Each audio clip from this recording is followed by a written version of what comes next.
Konsep besar dari Pavilion Indonesia sebenarnya menggambarkan sejarah panjang kehidupan masyarakat Indonesia sebagai bangsa maritim.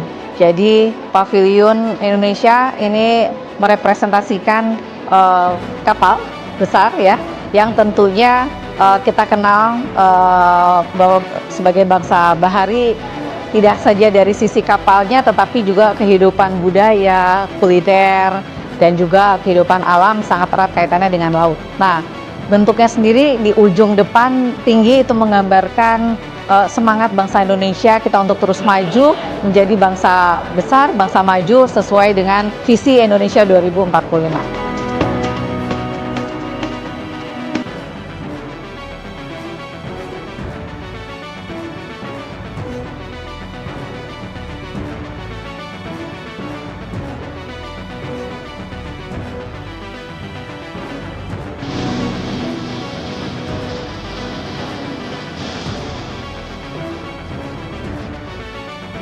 Yang pertama tentunya sebagai national branding, bahwa Indonesia dalam konteks pembangunannya kita sangat memegang teguh prinsip-prinsip keberlanjutan, ya, supaya generasi mendatang tetap bisa menikmati alam, budaya, dan juga kehidupan kualitas hidup yang paling tidak sama baiknya dengan apa yang kita rasakan saat ini. Pengunjungnya tentunya sebagian besar dari Jepang, ya, mereka sangat antusias. Namun juga kita mendapat kunjungan banyak dari pengunjung negara-negara lain, kemudian juga dari prominent people, ya, ada beberapa prince, kemudian Perdana Menteri untuk hadir juga di sini secara khusus, dan juga tentunya dari Indonesia. いろいろ SNS ですごくインドネシアがフルオブエナジー、そうです。すごいいつも元気いっぱいで歌ってて楽しそうだったんで、はい、入ってみてすごく最初のところが涼しくて感動して、あとこう動物とか森とかの様子がすごくリアルな感じで。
nyambut aja sih, kebetulan Pak Presiden kan baru aja landing kan, baru nyampe di New York. Kita sebagai dari perwakilan Permias, kita nyambut kedatangannya ke sini. Lumayan bangga sih, karena kan dengar-dengar juga kita urutan ketiga kan, ya. Kita bisa berbicara di depan negara-negara yang penting lainnya. Sebagai mahasiswa saya bangga sih. Semoga apapun yang dilakukan di UNJ lancar lah.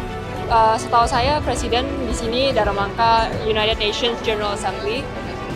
Bapak hadir di sini dengan ketua-ketua negara yang lain.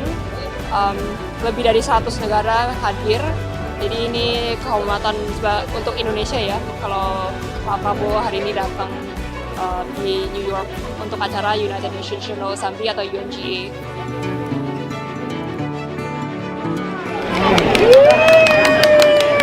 Siapa namamu? Hatta Kurniawan. Umurmu berapa? Ya, ada komen saya ada dua. Yang pertama tentunya saya merasa bangga Presiden kita selama kurang lebih 10 tahun terakhir akhirnya bisa berkunjung ke New York dan menyampaikan aspirasi warga Indonesia secara general. Yang kedua adalah saya berharap semoga ajang ini menjadi momen bukan hanya sekedar partisipasi, tapi juga bisa menjadikan wadah aspirasi bagi diaspora yang ada di Amerika.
You don't want to get North Carolina shot, but you can get down here like this.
His Excellency President Emmanuel Macron, President of the French Republic, His Highness Prince Faisal bin Farhan Al Saud, Foreign Minister of the Kingdom of Saudi Arabia, as the co-chairs of this distinguished meeting.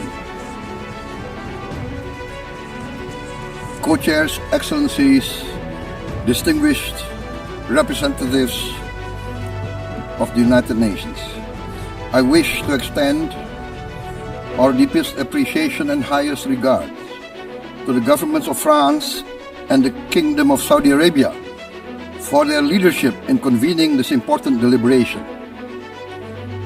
It is with a heavy heart that we recall the ongoing unbearable tragedy in Gaza. Thousands of innocent lives, many of them women and children, have been killed. Famine looms. Human catastrophe is unfolding with our eyes. We condemn all acts of violence against innocent civilians. Therefore, it is today with dignity that we gather to take our historical responsibility. This responsibility speaks not only to the fate of Palestine, but also to the future of Israel, and also the very credibility of the United Nations. We condemn all violence against innocent civilians. Therefore, Indonesia once again reiterates its commitment to the two-state solution in the Palestine problem. Only this two-state solution will lead to peace. We must guarantee statehood for Palestine, but Indonesia also declares that once Israel recognizes the independence and the statehood of Palestine, Indonesia will immediately recognize the state of Israel, and we will support all guarantees for the security of Israel. The New York Declaration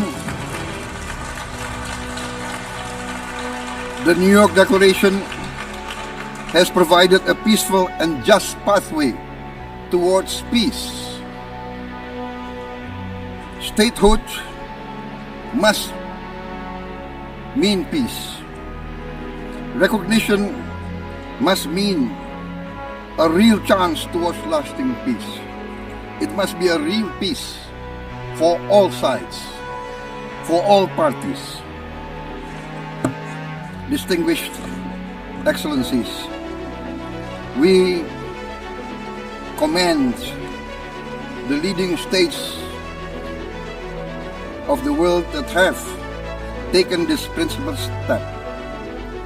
France, Canada, Australia, the United Kingdom, Portugal, and many other leading countries of the world have taken a step on the right side of history. The recognition of the state of Palestine is the right step on the right side of history. To those who have yet to act, we say history does not stand still. We must recognize Palestine now. We must stop the humanitarian catastrophe in Gaza. Ending the war must be our utmost priority.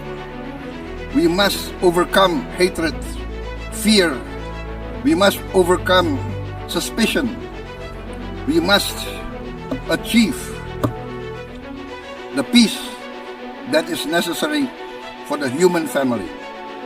We are ready to take our part in this journey towards peace. We are willing to provide peacekeeping forces. Thank you very much. Peace. Peace now. Peace immediately. We need peace. Thank you very much.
8 إلى 5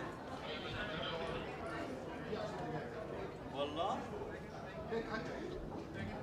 أيمن الصفدي أيمن الصفدي. Excuse me, please. Excuse me.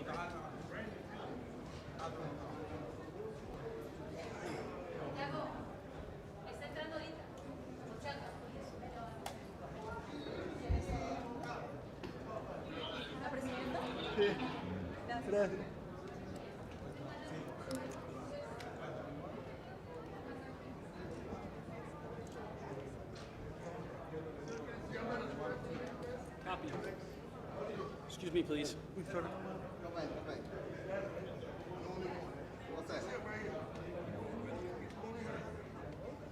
Copy.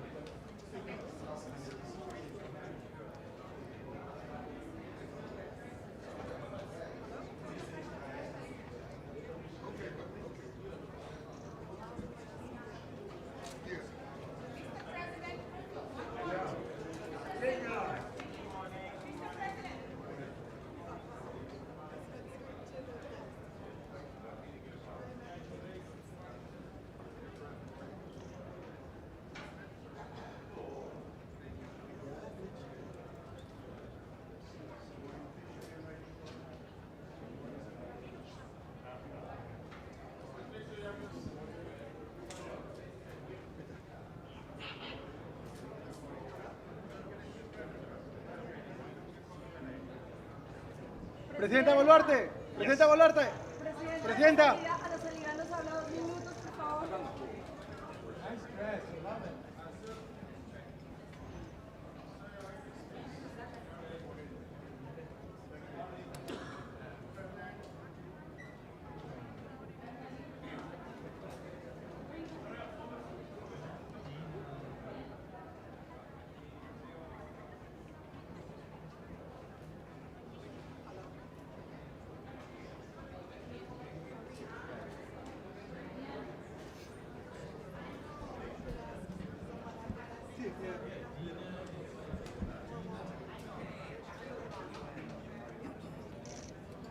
Excuse me, please.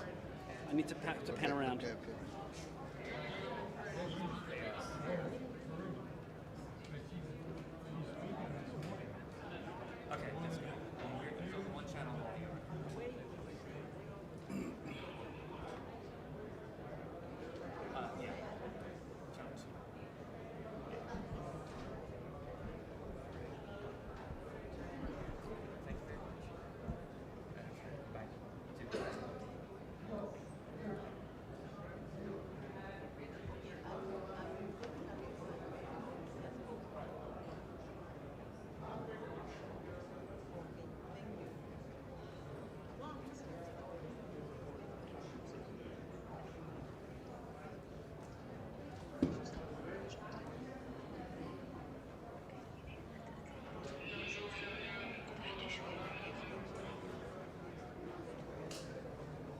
هيا روحي كيفك شو اخبارك؟ هل استوعبت روحي الاشراط على الفويس؟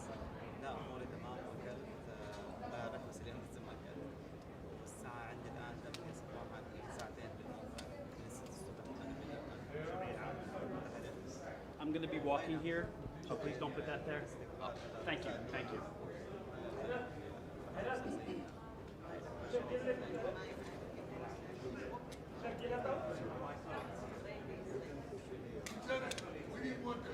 He's coming.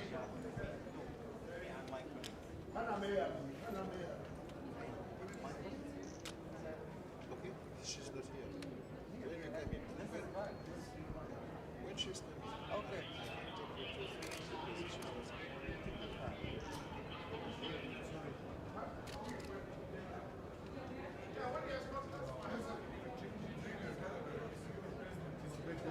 One moment. والله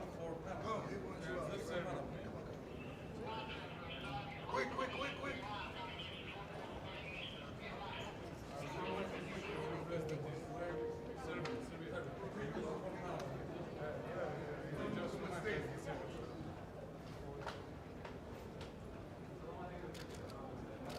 FYI, I'm getting a little elbowed up here on this أمن platform. الصفدي طلع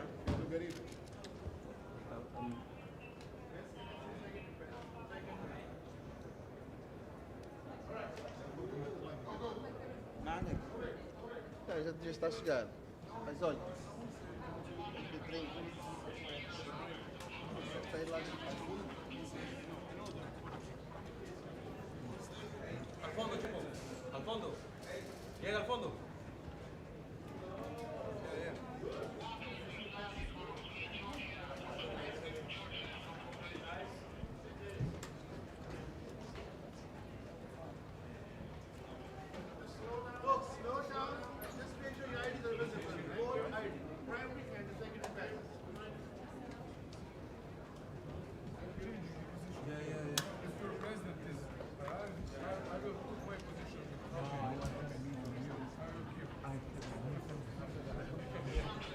Sorry, Wayne.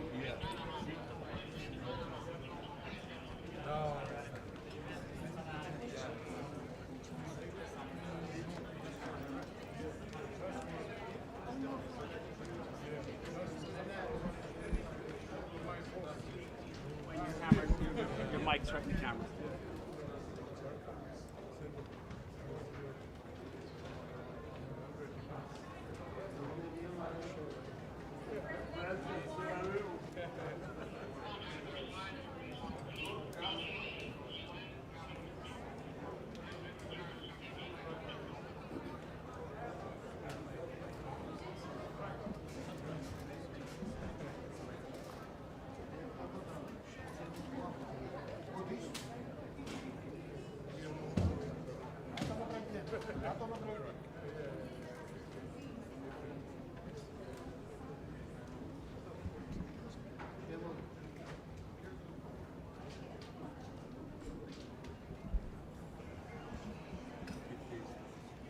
Avisa.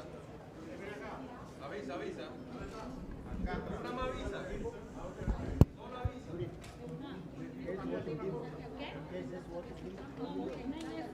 Es que no nos podemos mover así como tú quieres.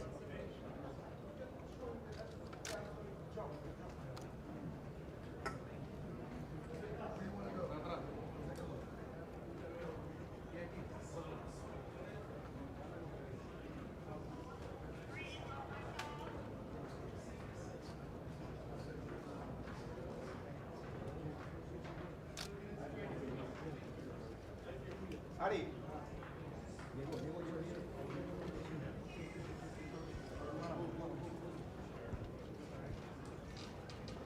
Buenos días, presidente. ¿Quieres una foto, presidente? Presidente, aquí, Panamá. Panamá, Panamá, arriba, arriba. Para que estamos chiquitos.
Try and give you guys a chance.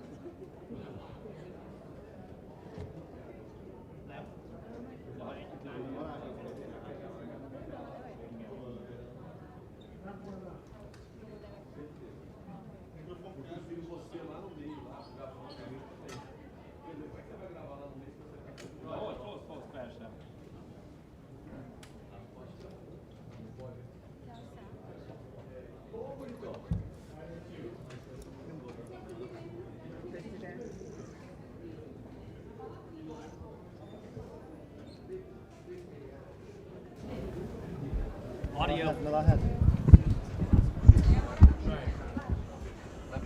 Diga-me, Sr. Presidente, o que é que Portugal traz a esta... São 80 anos. De existência São das 80 Nações anos Unidas. e nós queremos mais 80 anos. Mas, Sr. Presidente, sabia que é inédito? 80 anos e a África é o único continente que não está representado Mas no sabe o que é que Conselho de Portugal Segurança. pensa? Nós achamos que tem conta-nos. de haver uma reforma do Conselho de Segurança com presença permanente africana, com presença dos sítios, com países como o Brasil e a Índia presentes. Isto é, uma transformação profunda do Conselho de Segurança para corresponder ao mundo de hoje. O Conselho de Segurança corresponde ao mundo de 45. Exatamente. Já lá vai muito tempo. Então apoia a entrada. Claro, mas apoiamos há anos. Obrigada, Sempre. Sr. Presidente. Beijinho. O discurso do presidente Lula junto ao presidente Trump, o senhor acha que os dois deveriam encontrar aqui e conversar? Aqui todo mundo se encontra com todo mundo. Ainda ontem encontrei o presidente Lula porque eu falei assim a ele. E, portanto, cruzamos-nos.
Jordan.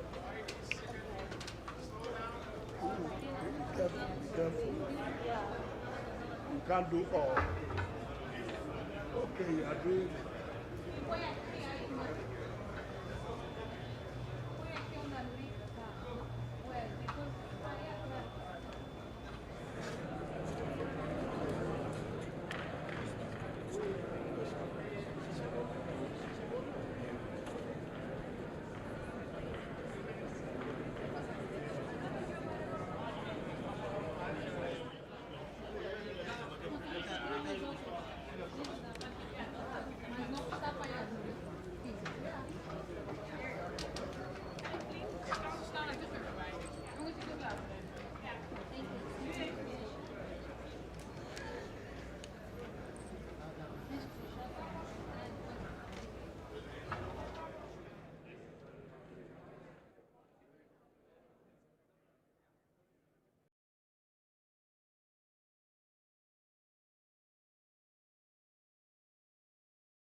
careful with your hands.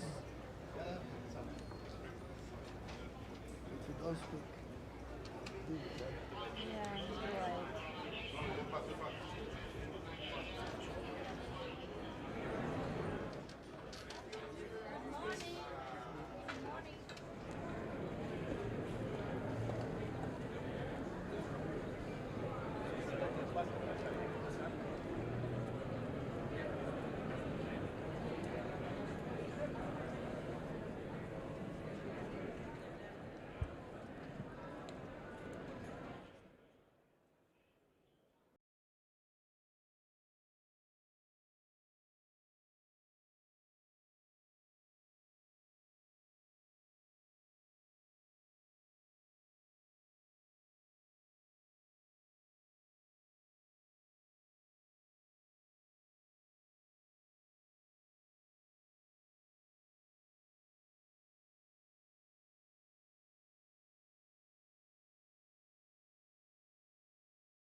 بالنص.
Ethiopia. Yes, sir. Ethiopia. No, Oh, Mr. President, good morning. How are you? Could you speak at the end? I know, but maybe later. Thank you, sir.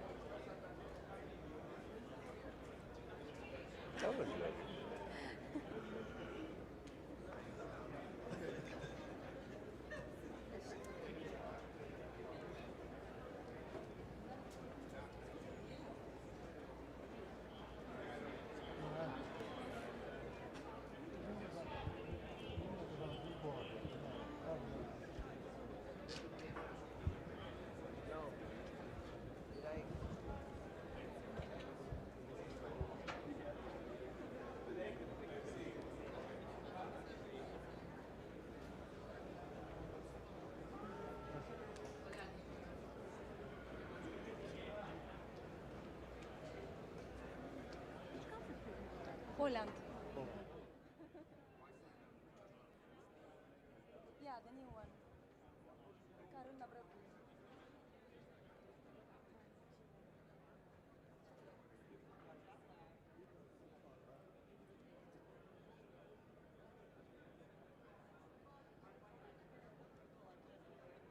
Buenos días, presidente.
geldi.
Possiamo passare avanti su io?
back next to the rail.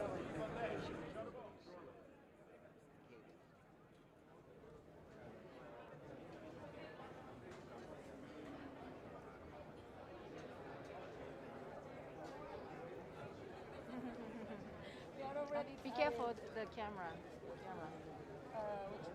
Yeah, you on TV. We don't want.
berpidato di hadapan sidang umum PBB ke-80 ini.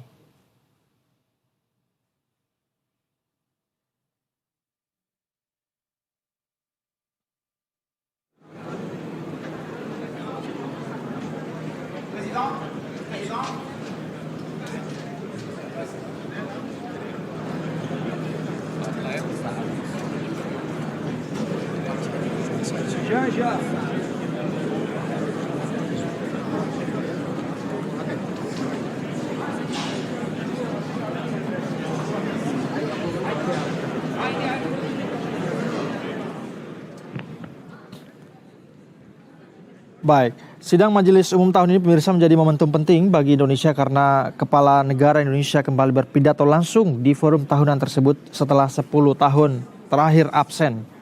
Selain Presiden Prabowo, pemirsa ada beberapa mantan pemimpin Indonesia yang juga pernah tampil di mimbar sidang umum PBB sejak era Presiden Soekarno pada 1960. Presiden Prabowo Subianto ini akan menjadi Presiden Indonesia ke-6 yang berpidato di sidang umum PBB. Sebelumnya ada Soekarno, presiden pertama, kemudian presiden kedua Soeharto, Presiden Susilo Bambang Yudhoyono, kemudian Presiden Megawati Soekarno Putri, dan Presiden Jokowi yang berpidato secara virtual pada 2020 dan 2021.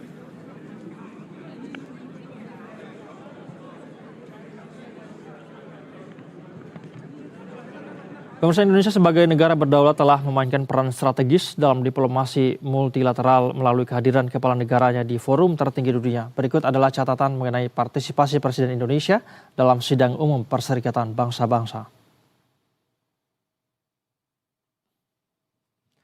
Pemirsa, Soekarno merupakan pionir diplomasi anti kolonial. Soekarno mencatatkan sejarah sebagai pemimpin Indonesia pertama yang menapakkan kaki di podium PBB pada 30 September 1960 dalam sidang umum ke-15 PBB. Berikutnya ada Soeharto sebagai juru bicara gerakan non-blok. Soeharto saat itu tampil di sidang umum ke-47 pada 24 September 1992 membawakan pesan Jakarta yang merupakan kristalisasi hasil konferensi gerakan non-blok ke-10.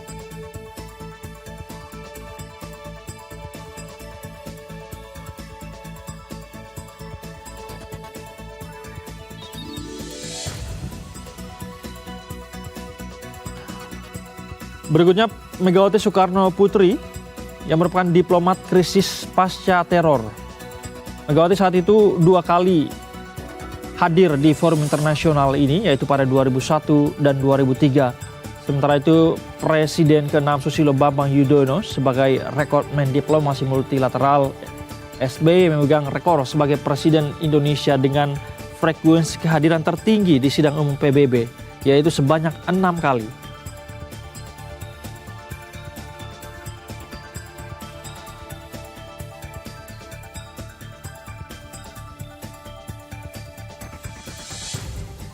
Kemudian Presiden Joko Widodo, Presiden ke-7, yaitu era diplomasi virtual karena kondisi pandemi COVID-19 saat itu. Presiden Jokowi menyampaikan pidatonya secara virtual pada sidang umum ke-75 pada 23 September 2020 dan kembali pada sidang ke-76 tahun 2021. Dan hari ini Presiden Prabowo Subianto momentum kebangkitan diplomasi langsung. Presiden Prabowo Subianto akan berpidato secara langsung di sidang umum PBB ke-80 pada 23 September 2025 atau beberapa jam lagi hari ini. Salah satu isu yang akan dibawa Presiden Prabowo dalam pidatonya di sidang Majelis Umum PBB adalah dukungan Indonesia terhadap rakyat Palestina, di mana Indonesia menegaskan komitmen untuk mendorong kebebasan dan kedaulatan penuh bagi negara Palestina.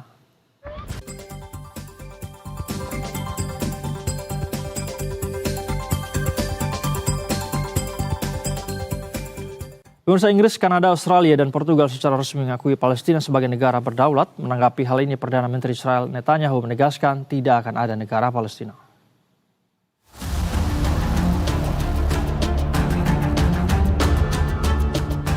Inggris, Kanada, Australia, dan Portugal secara resmi mengakui Palestina sebagai negara berdaulat.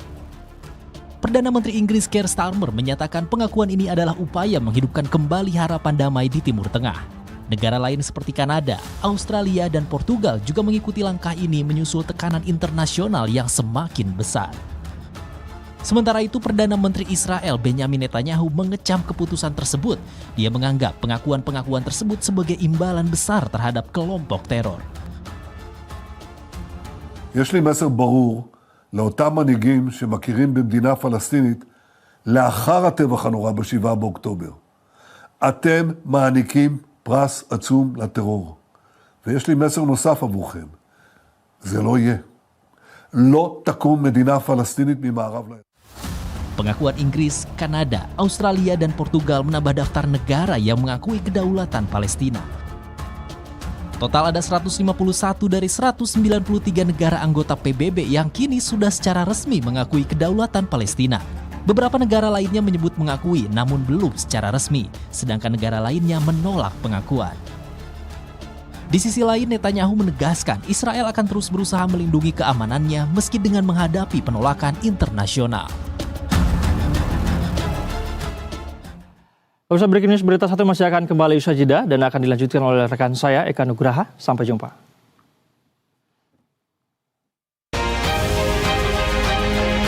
Must think how to feed 5 million more mouths every year, 5 million new school places, etc., etc.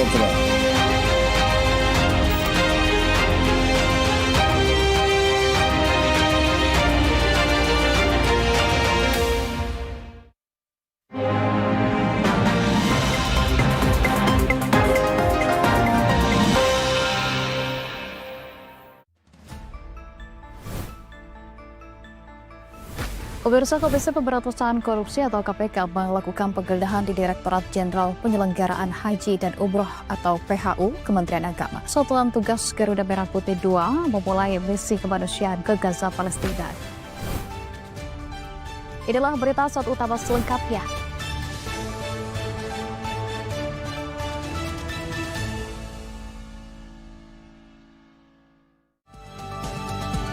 Halo, selamat datang di Investor Market Today. Saya Rolando Sambuaga. Kita akan melihat bagaimana penutupan sesi 1 perdagangan di Bursa Efek Indonesia hari ini. Penguatan IHSG pada hari ini awalnya juga ditopang oleh saham-saham BUMN seperti TLKM, BBRI hingga BMRI. Itu kalau kita panen harga turun, kalau nggak panen ya harga naik. Tapi sekarang nggak, biarpun panen kita pemirsa kami akan segera kembali dengan berbagai informasi lainnya tetap di Investor Market Today.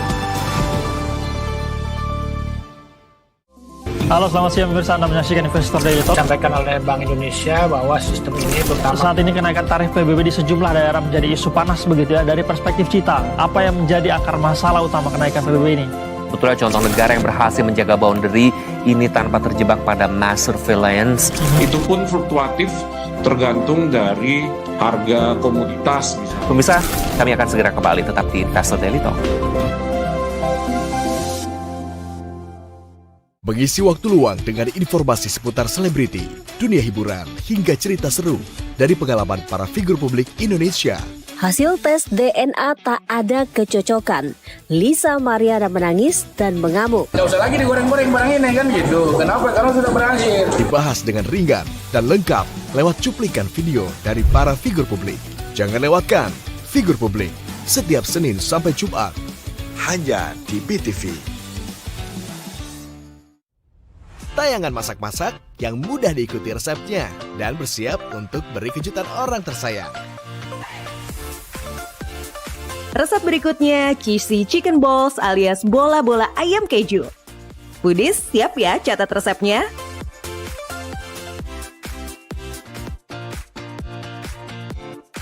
Lewat masakan yang disuguhkan oleh Endes. Hanya di BTV.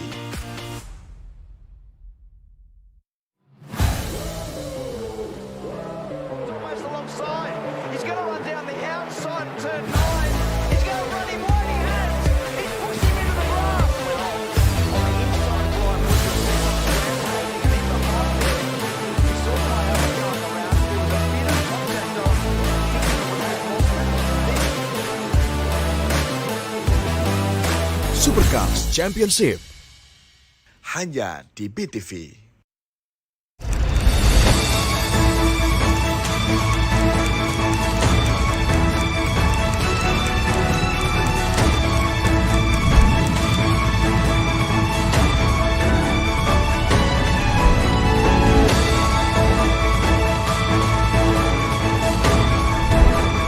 sebuah langkah progresif dari B-Universe yang menunjukkan semangat baru dan harapan akan masa depan yang optimis.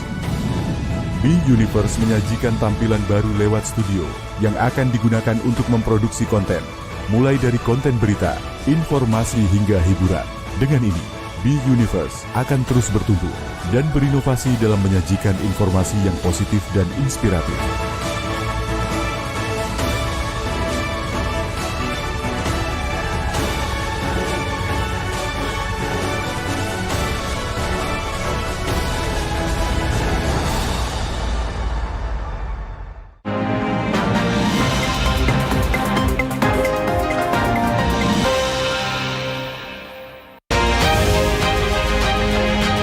Think how to feed 5 million more mouths every year, 5 million new school places, etc., etc.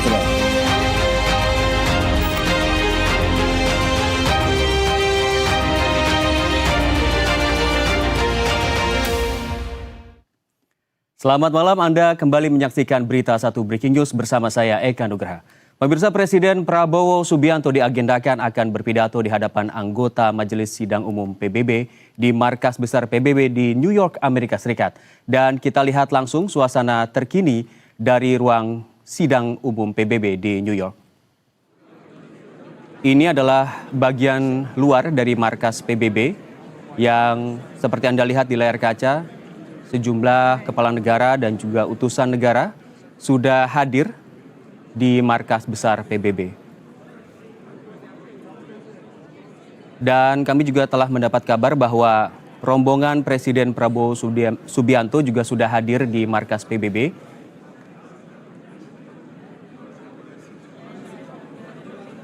Presiden Prabowo Subianto saat ini tengah berada di New York, Amerika Serikat dalam rangka menghadiri sidang Majelis Umum ke-80 PBB.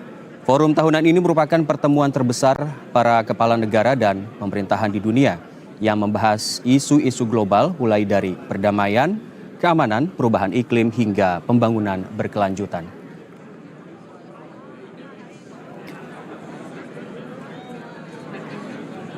Iya, sebelumnya juga Presiden Prabowo Subianto juga sudah berpidato di KTT pada hari Selasa kemarin waktu New York, Amerika Serikat.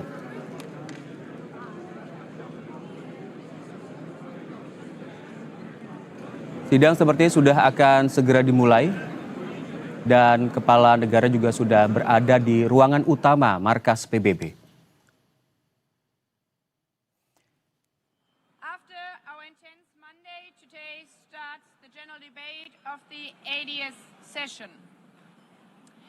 Before proceeding to the general debate, the Assembly will hear an introduction by Secretary General of his annual report on the work of the organization. Under Agenda Item 110, in accordance with Resolution 51/241 of 31st July 1997. Please take your seats. I now give the floor to the Secretary General of the United Nations. Ya, pemirsa, Presiden Prabowo Subianto akan menyampaikan pidato pertamanya di hadapan sidang Majelis Umum Perserikatan Bangsa-Bangsa sesaat lagi.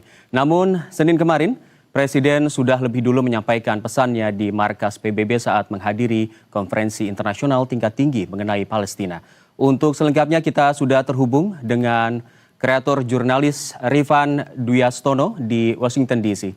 Selamat malam waktu Indonesia, Rifan. Selamat pagi waktu Washington DC, Kak. Rifan, apa saja poin penting yang nantinya akan disampaikan Presiden Prabowo Subianto saat menghadiri konferensi mengenai Palestina kemarin? Ya, Kak, kemarin Presiden Prabowo menyampaikan beberapa poin penting dalam pidatonya ketika diberikan kesempatan berbicara di atas podium di markas PBB. Di antaranya yang pertama adalah bagaimana Indonesia kembali menegaskan sikapnya untuk mendukung solusi dua negara sebagai penyelesaian jangka panjang di dalam konflik Israel-Palestina yang sudah berlangsung selama puluhan tahun ini. Kemudian Presiden Prabowo juga mengutuk kekerasan yang dilakukan terhadap masyarakat sipil di Gaza, di mana Presiden Prabowo menggambarkan situasi di Gaza sebagai sebuah tragedi yang memilukan, sebuah bencana kemanusiaan yang telah menewaskan puluhan ribu orang yang sebagian besarnya juga merupakan perempuan dan anak-anak. Dan ketika kelaparan juga telah terjadi di beberapa wilayah di Gaza dan terus membayangi konflik yang terus berlangsung sampai saat ini juga setelah pecah kembali di tanggal 7 Oktober 2023 yang lalu.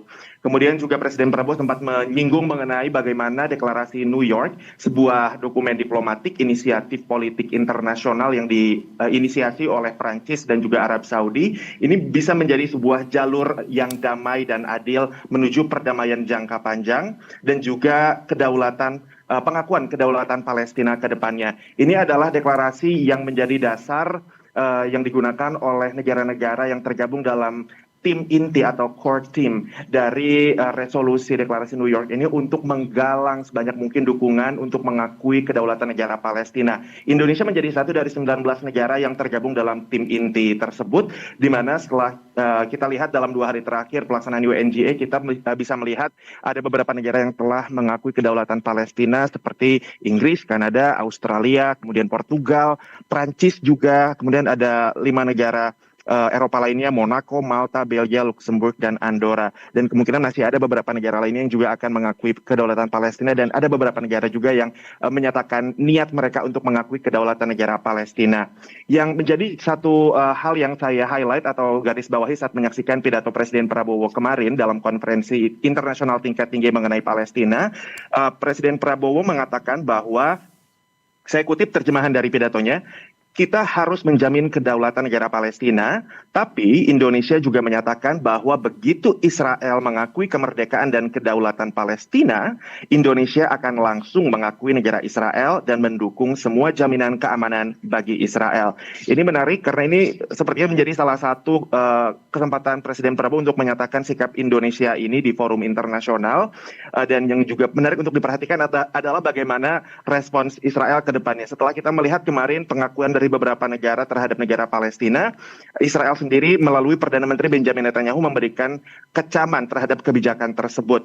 Netanyahu mengatakan bahwa pendirian negara Palestina tidak akan terjadi. Netanyahu menganggap pengakuan terhadap negara Palestina oleh negara-negara tersebut merupakan bentuk hadiah terhadap Hamas, kelompok militan Hamas, dan akan menguntungkan Hamas. Dan rencananya Netanyahu sendiri akan bertemu dengan Presiden Donald Trump akhir pekan ini atau awal minggu depan untuk mendiskusikan mengenai hal ini dan akan memberikan tanggapan resmi terhadap sikap dari berbagai negara yang mengakui Palestina baru-baru ini. Dan satu poin lagi yang disampaikan oleh Presiden Prabowo dalam pidato di KTT kemarin adalah bahwa Indonesia siap untuk mengirimkan pasukan penjaga perdamaian PBB-nya ke Gaza. Eka. Ya Rifan, seperti yang kita ketahui bersama bahwa seluruh poin yang disampaikan Presiden Prabowo Subianto pada Senin kemarin sepertinya akan dibawa kembali ke hari ini ya, di pidato hari ini.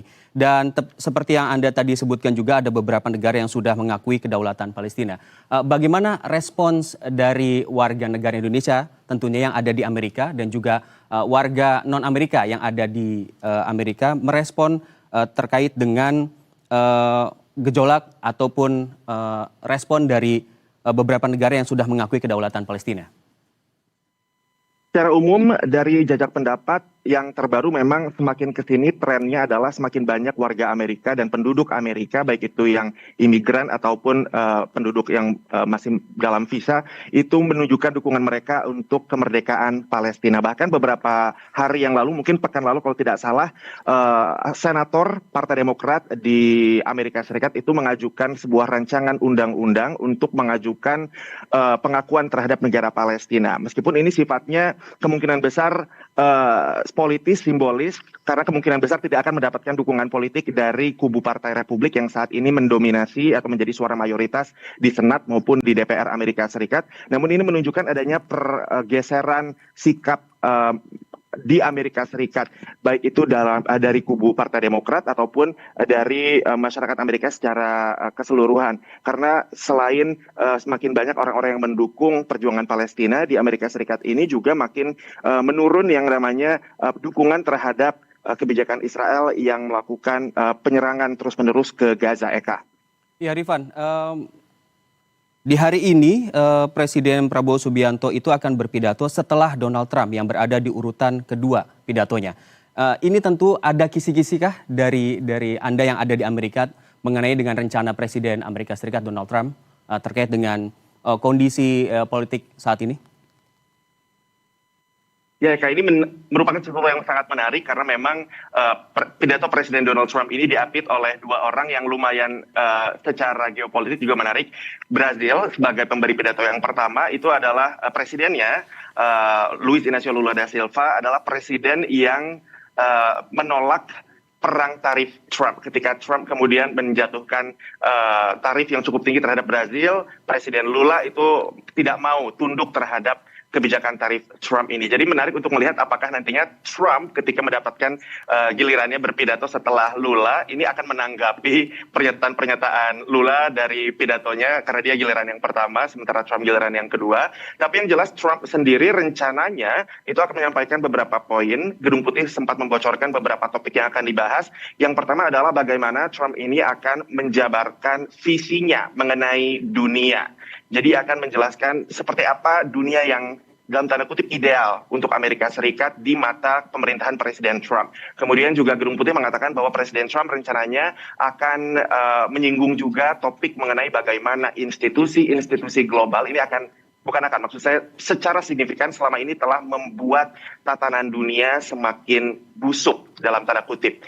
Jadi kita harus mendengarkan langsung nanti seperti apa pidato dari Presiden Trump, apa yang dia maksud dengan tatanan dunia semakin busuk gara-gara institusi-institusi dunia. Tapi yang jelas kita ketahui Presiden Trump sendiri adalah seorang presiden yang menerapkan kebijakan proteksionis di Amerika Serikat. Dia mengedepankan kesejahteraan Amerika Serikat. America First itu adalah kebijakannya. Kemudian juga Amerika Serikat menarik diri dari komunitas internasional sejauh ini. Dan yang mungkin patut kita amati juga dari pidato Presiden Trump nanti adalah apakah Presiden Trump akan kembali mengungkit-ungkit bagaimana ia menyebut bahwa dia telah menjadi seorang deal maker atau pembuat kesepakatan yang ulung yang telah menciptakan perdamaian di berbagai belahan dunia. Trump berkali-kali dalam berbagai kesempatan menyatakan bahwa ia telah berhasil mendamaikan 7 konflik di seluruh dunia, termasuk di Republik Demokrat Kongo, kemudian antara Azerbaijan dan Armenia. Jadi kita lihat apakah nanti ia akan menyampaikan hal itu dan apakah dia akan menyinggung masalah Gaza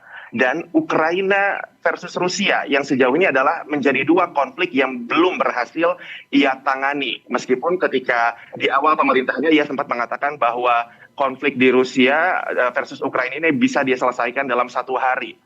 Namun nampaknya ini menjadi satu hal yang tidak sesuai dengan janji kampanye. Jadi kita lihat nanti apakah ia akan menyinggung itu dalam pidato di sidang Majelis Umum PBB. Karena beberapa pengamat mengatakan bahwa Presiden Trump ini sekarang sedang dalam mode untuk mempromosikan diri untuk memenangkan hadiah Nobel perdamaian. Perdana Menteri Israel Benjamin Netanyahu sendiri ketika mengunjungi Gedung Putih beberapa bulan yang lalu sempat menyampaikan surat yang ia kirimkan ke panitia Nobel bahwa Israel itu menominasikan Trump sebagai pemenang hadiah Nobel. Pengumuman hadiah Nobel perdamaian sendiri baru akan diumumkan 10 Oktober nanti. Jadi kita lihat nanti apakah pidato Presiden Trump akan cukup menggarisbawahi bagaimana perannya sebagai seorang peacemaker atau pembuat perdamaian. Dan setelah Presiden Trump berpidato, baru kita akan menyaksikan Presiden Republik Indonesia Prabowo Subianto menyampaikan pidatonya sendiri, Eka, sebagai pemimpin negara yang akan menyampaikan pidato urutan ketiga dalam sidang Majelis Umum PBB hari pertama ini. Ya, seperti yang Anda sampaikan tadi bahwa Trump akan menyampaikan visi cita-citanya yang begitu tinggi sebagai juru damai begitu ya di politik global begitu. Dan ini juga tentunya akan menjadi menarik bahwa setelah Donald Trump ada Presiden Prabowo Subianto yang akan menyampaikan poinnya juga. Ini pasti akan terjadi kontra. Apakah Anda mendapat bocoran begitu tentang poin yang akan disampaikan oleh Presiden Prabowo? Mengenai poin-poin dari Presiden Prabowo sendiri, ada beberapa hal yang akan dia sampaikan, di antaranya satu mengenai perjuangan Palestina. Jadi kemungkinan apa yang disampaikan kemarin ketika Presiden Prabowo berpidato di konferensi internasional tingkat tinggi mengenai Palestina akan disampaikan kembali atau ditegaskan kembali dalam pidato di sidang Majelis Umum PBB. Namun selain itu Presiden Prabowo juga diperkirakan akan menggarisbawahi urgensi kerjasama multilateral dan juga urgensi semangat inklusivitas ketika dunia sekarang semakin terpolarisasi. Dan seperti yang kita ketahui, Indonesia sendiri kan memang terlibat dalam berbagai forum kerjasama internasional. Ada ASEAN, ada APEC, ada Organisasi Kerjasama Islam, ada G20, dan ada BRICS yang baru-baru ini Indonesia baru gabung juga. Di mana ketika kemarin sedang terjadi gejolak di Indonesia, bahkan Presiden Prabowo sengaja memenuhi undangan dari salah satu negara anggota BRICS, yaitu Tiongkok, untuk menghadiri perayaan Hari Kemenangan di Tiongkok. Jadi menarik untuk melihat seperti apa dinamika di atas podium sidang Majelis Umum PBB ketika pertama ada Luiz Inácio Lula da Silva yang kontra Trump, kemudian disusul oleh Trump berpidato, dan setelah itu ada Presiden Prabowo Subianto yang memang baru-baru ini lumayan aktif di BRICS, meskipun sebetulnya Indonesia sendiri masih tetap ingin berada di good side atau tetap ada dalam sisi baiknya Amerika agar tidak ada blowback atau konsekuensi akibat kebijakan luar negeri Indonesia sendiri. Kita lihat seperti apa nanti dinamikanya di atas podium, Eka. Baik, terima kasih kreator jurnalis Rifan Dwi Astono dari Washington DC melaporkan langsung terkait dengan forum yang digelar di markas PBB. Selamat bertugas kembali Rifan, terima kasih. Terima kasih. Pemirsa, Presiden Prabowo Subianto mendesak negara lain untuk segera mengakui kenegaraan Palestina sebagai satu-satunya jalan menuju perdamaian abadi di Timur Tengah.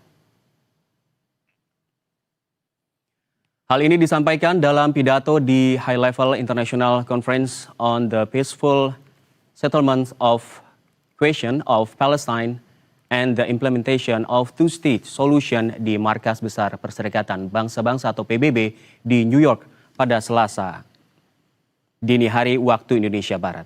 Prabowo juga menegaskan pentingnya kredibilitas PBB dalam menyelesaikan persoalan Palestina.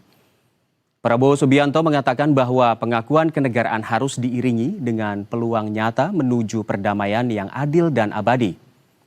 Presiden Prabowo mengajak negara-negara lain untuk ikut melakukan hal yang sama, mengakui negara Palestina sebagai langkah yang benar di sisi sejarah.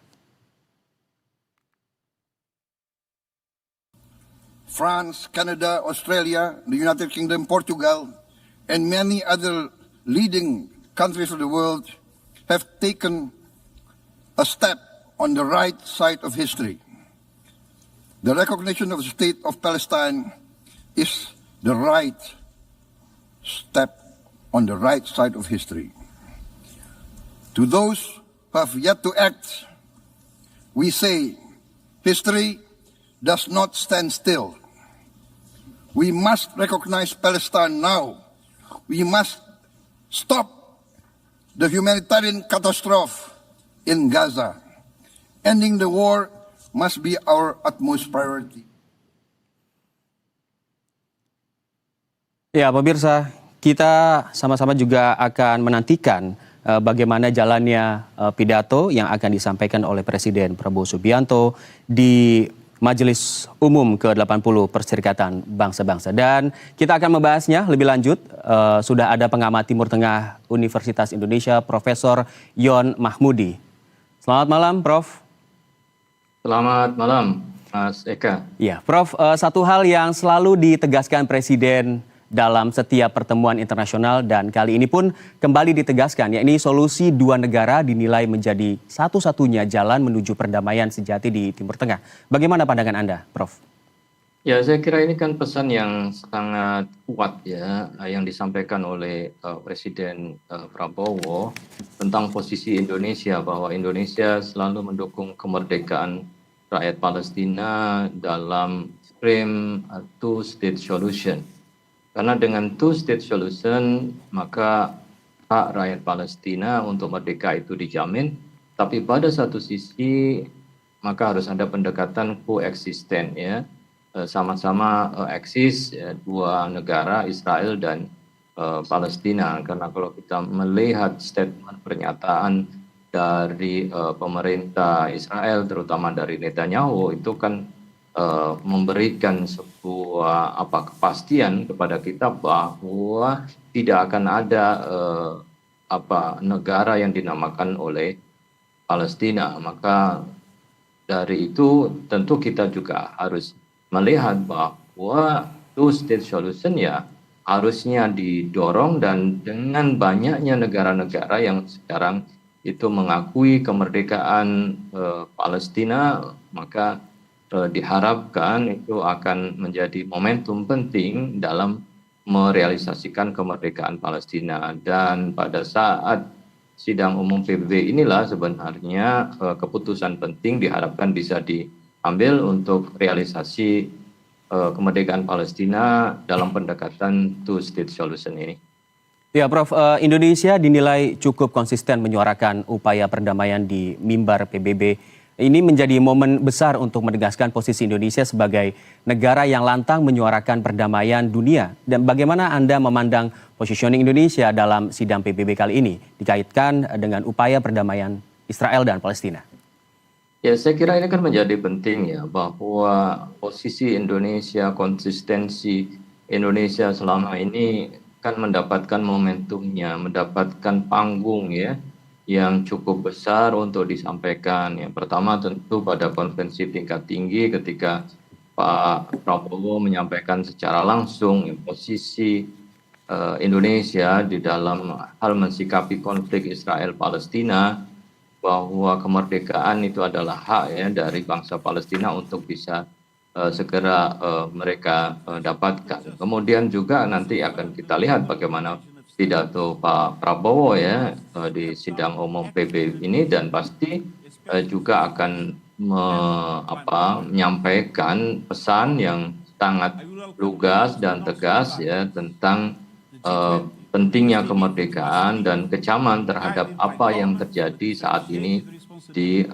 Gaza. Nah, ini saya kira forum-forum internasional yang selalu digunakan oleh Indonesia, dan puncaknya itu adalah pada sidang umum PBB ketika Pak Prabowo akan berbicara ya di sesi urutan ketiga. Akan kita ketahui seberapa kuat ya pesan-pesan itu, tapi nampaknya ini akan semakin meningkatkan posisi Indonesia di dunia internasional. Ya, Prof, ini artinya apakah kehadiran Indonesia dalam sidang PBB bisa menjadi pintu masuk bagi Indonesia memainkan peran yang lebih besar dalam diplomasi Timur Tengah? Ya, secara langsung ini kan sebagai pengakuan ya atas posisi Indonesia, ditempatkan posisi utama, dan Indonesia merupakan bagian dari pionir ya atas kemerdekaan rakyat Palestina yang selalu konsisten, tidak pernah mengalami perubahan. Maka tentu sikap ini akan menjadi catatan penting, perhatian penting bagi negara-negara di Timur Tengah, ya, bagaimana suatu negara yang jauh dari wilayah Palestina secara geopolitik juga tidak banyak terdampak, tetapi terus ya secara konsisten menyuarakan hak rakyat Palestina yang dibandingkan dengan negara-negara Arab lainnya yang cenderung mendekatkan sikap kompromi atau kerjasama ya dalam hubungannya dengan Amerika atau bahkan dengan Israel. Nah, penghargaan saya kira terhadap sikap Indonesia itu bisa kita lihat ya ketika dibukanya kesempatan bagi Presiden Indonesia untuk menyampaikan pada forum puncak di PBB ini di awal-awal yang itu menjadi fokus ya perhatian pemimpin dunia dan juga tentu publik internasional. Dan ini menjadi leverage Indonesia untuk semakin memperkuat ya posisinya di Timur Tengah. Ya, Prof, di tengah dunia yang penuh gejolak seperti perang, ketegangan geopolitik, resesi, kemudian kehadiran pemimpin dari negara demokrasi terbesar ketiga di dunia yang relatif stabil dan ekonominya mulai tumbuh adalah pesan yang kuat seperti Indonesia hadir di markas PBB pada momen ini. Dan apakah Anda setuju bahwa kita ini sebagai penjaga stabilitas?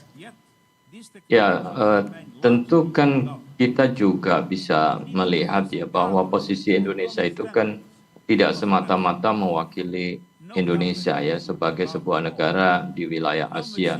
Tetapi kan di belakang itu ada semangat ya solidaritas ya negara-negara berkembang, dan Indonesia saya kira leading di situ. Apalagi kalau kemudian kita melihat sejarah masa lalu bahwa Indonesia lah yang kemudian mampu untuk menggerakkan solidaritas Asia Afrika ya di dalam frame negara-negara yang sedang berkembang atau sekarang yang disebut dengan kekuatan selatan atau global south. Nah, ini pasti kekuatan ini akan diperhitungkan, termasuk Indonesia yang memiliki stabilitas politik dan ekonomi kan menjadi bagian penting ya untuk bisa dianggap ya sebagai negara yang memiliki kapasitas ya besar dalam menunjukkan peran di dunia internasional, pergaulan Indonesia di dunia internasional, dan itu kan sudah ditunjukkan ya dari berbagai macam kunjungan yang dilakukan oleh Pak Prabowo ke negara-negara yang bersinggungan dengan berbagai macam isu-isu global. Baik Prof, kita kembali lagi ke solusi dua negara yang juga disinggung Macron dalam pidatonya ketika mengakui kemerdekaan Palestina. Prof Yum, sebenarnya langkah konkret apa yang perlu dilakukan agar two-state solution ini dapat terwujud? Nah, tentu kan pengakuan itu hendaknya tidak sekedar sebagai pengakuan formalitas saja. Karena kalau itu hanya bersifat seremonial, semua negara-negara itu mengakui kemerdekaan Palestina, tetapi realitas bahwa pembunuhan, korban terus berjatuhan di dalam jumlah yang sangat banyak, kelaparan terus berlangsung, invasi Israel tidak bisa dihentikan, maka saya kira pengakuan itu tidak ada maknanya. Maka kemudian pengakuan itu ya harus dilanjutkan ya dengan kesadaran penuh ya untuk mewujudkan sebuah negara yang berdaulat. Dengan begitu maka ketika negara berdaulat itu akan diperkuat ya, maka secara otomatis tuntutan untuk menghentikan perang itu ya harus dilakukan. Jadi ceasefire itu harus dilakukan sebagai bagian dari skema two-state solution. Kemudian setelah itu bahwa kehadiran militer Israel itu juga harus ya ditarik, bahwa Israel tidak boleh kemudian melakukan intervensi, dan selanjutnya ya dijadikan Palestina sebagai negara yang berdaulat ya. Embargo harus dibuka, harus segala macam batasan ya, yang itu menjadi hambatan suatu negara ya harus dihilangkan sebagaimana layaknya sebuah negara yang memiliki kemandirian di dalam hal mengatur negaranya. Jadi kalau tiga hal itu tidak ya diberikan dan hanya sebatas pengakuan, saya kira nanti nasibnya sama seperti resolusi-resolusi yang lainnya, tetapi tidak ada negara yang mau menegakkan resolusi itu. Jadi next step saya kira itu yang akan ditunggu ya untuk Palestina ke depannya. Baik, Prof, seperti yang kita ketahui juga hari demi hari banyak negara yang mulai mengakui kedaulatan Palestina seperti Inggris, Australia, Kanada, dan Prancis yang seperti tadi kita bahas mengakui Palestina, dan itu artinya sudah ada 142 negara atau 2/3 anggota PBB mengakui Palestina. Secara de facto PBB sudah akui kemerdekaan Palestina. Namun tentu untuk mencapai kemerdekaan yang sesungguhnya masih ada tahap de jure melalui resolusi Dewan Keamanan PBB. Persoalannya resolusi Palestina di Dewan Keamanan PBB selalu lagi dan lagi diveto oleh Amerika Serikat. Yang saya tanyakan, apakah kali ini akan berbeda? Nah, ini kan kita akan membuktikan ya apakah dunia internasional itu mengarah kepada tirani minoritas ya. Bagaimana kemudian minoritas kecil negara gitu ya, 1-2 katakanlah Amerika dan Israel yang akan mendikte ya secara otoritarian terhadap tatanan dunia ini, atau kemudian ada ruang-ruang yang lebih demokratis begitu ya, memberikan kesempatan kepada negara-negara lain sebagai anggota PBB untuk berdiri sama tinggi, duduk sama rendah, sehingga mereka juga memiliki suara yang sama gitu ya dalam menentukan tatanan global ini. Kalau hanya kemudian ditetapkan, diarahkan oleh Amerika dan Amerika selalu melihat kepentingannya, kemudian melindungi Israel apapun yang mereka lakukan, maka ya sama seperti hidup di dalam rezim internasional yang otoritarian, dan ini harus diubah. Dan Amerika saya kira akan ditantang secara historis, apakah dalam momentum yang penting ini Amerika bisa menunjukkan kebijaksanaan atau kebijakan-kebijakan yang mendorong kepada pengakuan hak asasi manusia, atau justru kemudian menempatkan diri sebagai pendukung negara yaitu Israel yang menjadi pusat perhatian dunia karena tindakan-tindakannya yang bertentangan dengan hukum internasional, melanggar hukum dan human rights yang ada. Nah ini saya kira sangat penting, apakah kemudian rakyat Amerika rela kemudian negaranya dikategorikan sebagai negara yang mendukung ya adanya tragedi kemanusiaan sebagai bagian dari negara yang terlibat di dalam tragedi kemanusiaan yang sangat besar. Nah ini tentu akan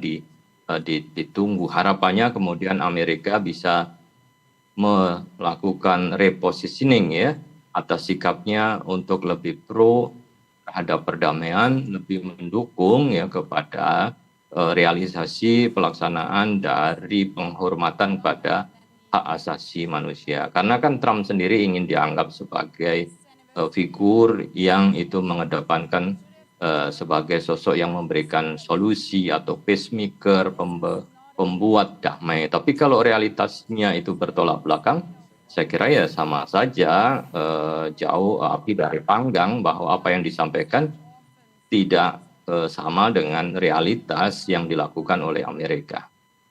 Tapi Prof, seberapa besar arti dukungan negara-negara berkembang seperti Indonesia di PBB bagi Palestina? Mengingat ada dominasi kekuatan besar dalam pengambilan keputusan di PBB. Nah, gelombang dari negara-negara berkembang itu kan semakin lama mempengaruhi posisi negara-negara besar yang ada di Eropa ya. Jadi siapa sih yang bisa membayangkan kalau kemudian Prancis ya itu mengakui kemerdekaan Palestina, bahkan Inggris yang dianggap bertanggung jawab ya atas berdirinya Israel itu juga mengakui kemerdekaan Palestina. Australia yang menjadi teman dekatnya Amerika, Kanada ya juga akan melakukan hal yang sama. Artinya bahwa tuntutan dari negara-negara berkembang itu kan mendapatkan resonansi dari negara-negara besar ya.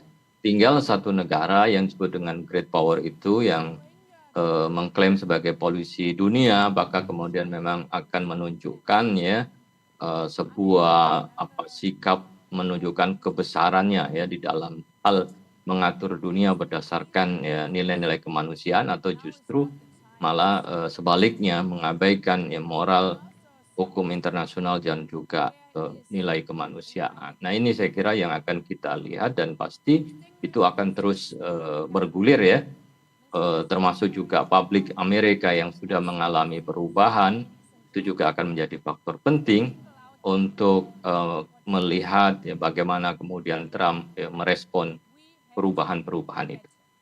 Baik Prof, saya juga masih ada beberapa pertanyaan mengenai dengan perihal negara-negara Arab yang saat ini seharusnya menjadi dukungan penuh untuk Palestina. Tapi kita akan simak ke markas PBB terlebih dahulu untuk melihat situasi terkini di sana.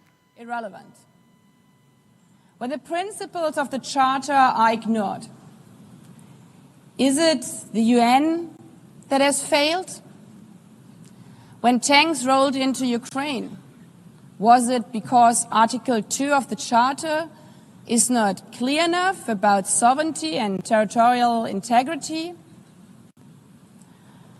When civilians, children, are killed in Gaza, is it humanitarian law at fault for failing to protect them? It's not the Charter which fails. It's not the UN as an institution which fails. The charter, our charter, is only as strong as member states' willingness to uphold it, and their willingness to hold to account those who violate it. Excellencies, yes, our world is in pain. Yes, we have failures. But imagine how much worse would it be without the United Nations? Would a single person be better off without it? Without UNICEF, 26 million children would not have received an education. Without the World Food Programme, nearly 125 million people would have lacked life-saving food assistance. Without the World Health Organization, over 1 billion vaccines would not have been supplied. Sometimes we could have done more, but we cannot let this dishearten us. If we stop doing the right thing, evil would prevail. This 80th session is not about big celebrations. It's about finding the resolve not to give up, the resolve to be better together, just as our predecessors did 8 decades ago. This institution was born a world on fire and desperate for reprieve. 750 million, nearly a third of humanity back then, still under colonial rule. 2 world wars in a generation, 70 million dead. The horrors of the Holocaust revealed to our collective shame. This was a generation that knew almost nothing but suffering and despair. The signing of the Charter in 1945 gave hope to millions, gave us a North Star that guided our path from the ashes of war, helped guide nations from colonial rule into independent states, helped end apartheid. Across the decades, the United Nations has been a compass pointing toward... Profesor Yon, pertanyaannya adalah bagaimana Anda melihat peran dari negara-negara Arab maksud kami, saat ini atas konflik Timur Tengah, khususnya Israel dan Palestina. Tapi jangan dijawab dulu, kita akan jeda terlebih dahulu. Pemirsa, kami akan segera kembali di Breaking News Berita 1. Must think how to feed 5 million more mouths every year, 5 million new school places, etc., etc.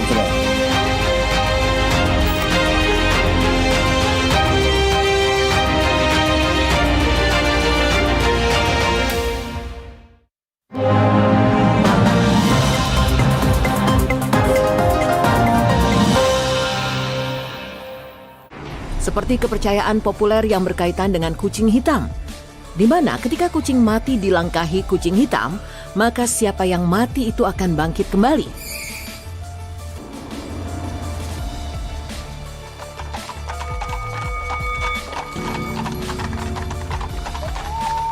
Semua terekam di Mitos hanya di BTV.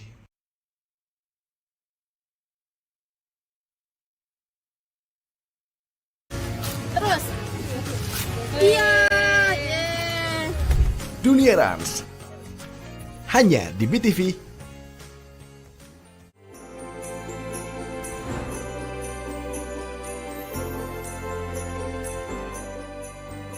Saksikan program Rohadi hari Minggu saat teduh bersama Philip Mantova jam 6 pagi hanya di BTV. Kita kenyang pai susu jumbo.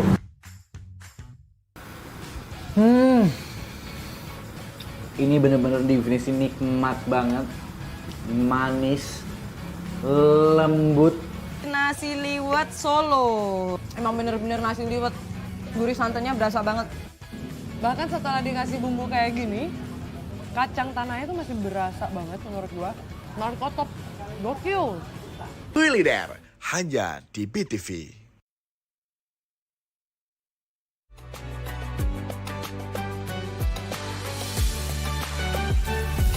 Kita ini kan makhluk sosial, pasti akan butuh orang lain. Menjaga keluarga agar tidak tersentuh api neraka. Tapi kita menjaga persaudaraan. Diangkat derajatnya di surga. Tetaplah bersama kami di Jalan Dakwah BTV. Raih berkah menuju jannah. Karena hanya dengan iming kemudahan lantas bisa saja membutakan para pencari kerja. Ini menjadi ironi. Begapa harga beras mengalami kenaikan, padahal stoknya berlimpah.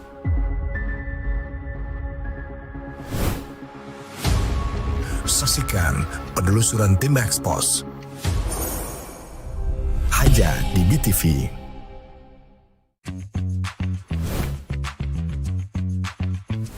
Akar wangi si hijau asam Garut ini ternyata bisa mendunia pemirsa. Kira-kira seperti apa ya proses dari pembuatan baju adat? Simak yuk prosesnya dari nol. Saksikan selengkapnya di Dari Nol hanya di BTV. Seperti kepercayaan populer yang berkaitan dengan kucing hitam, di mana ketika kucing mati dilangkahi kucing hitam, maka siapa yang mati itu akan bangkit kembali.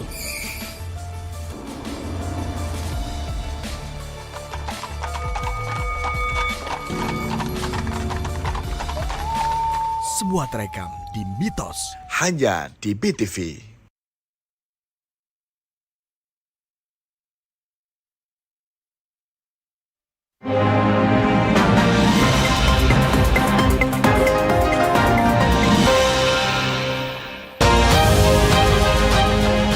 Must think how to feed 5 million more mouths every year, 5 million new school places, etc., etc.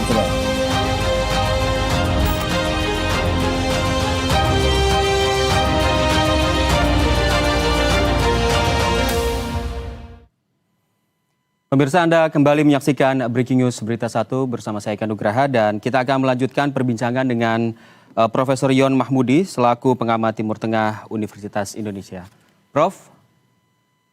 Ya, kita lanjutkan perbincangan kita. Dalam konteks kawasan, bagaimana Anda melihat peran negara-negara Arab saat ini atas konflik Timur Tengah, khususnya Israel dan Palestina?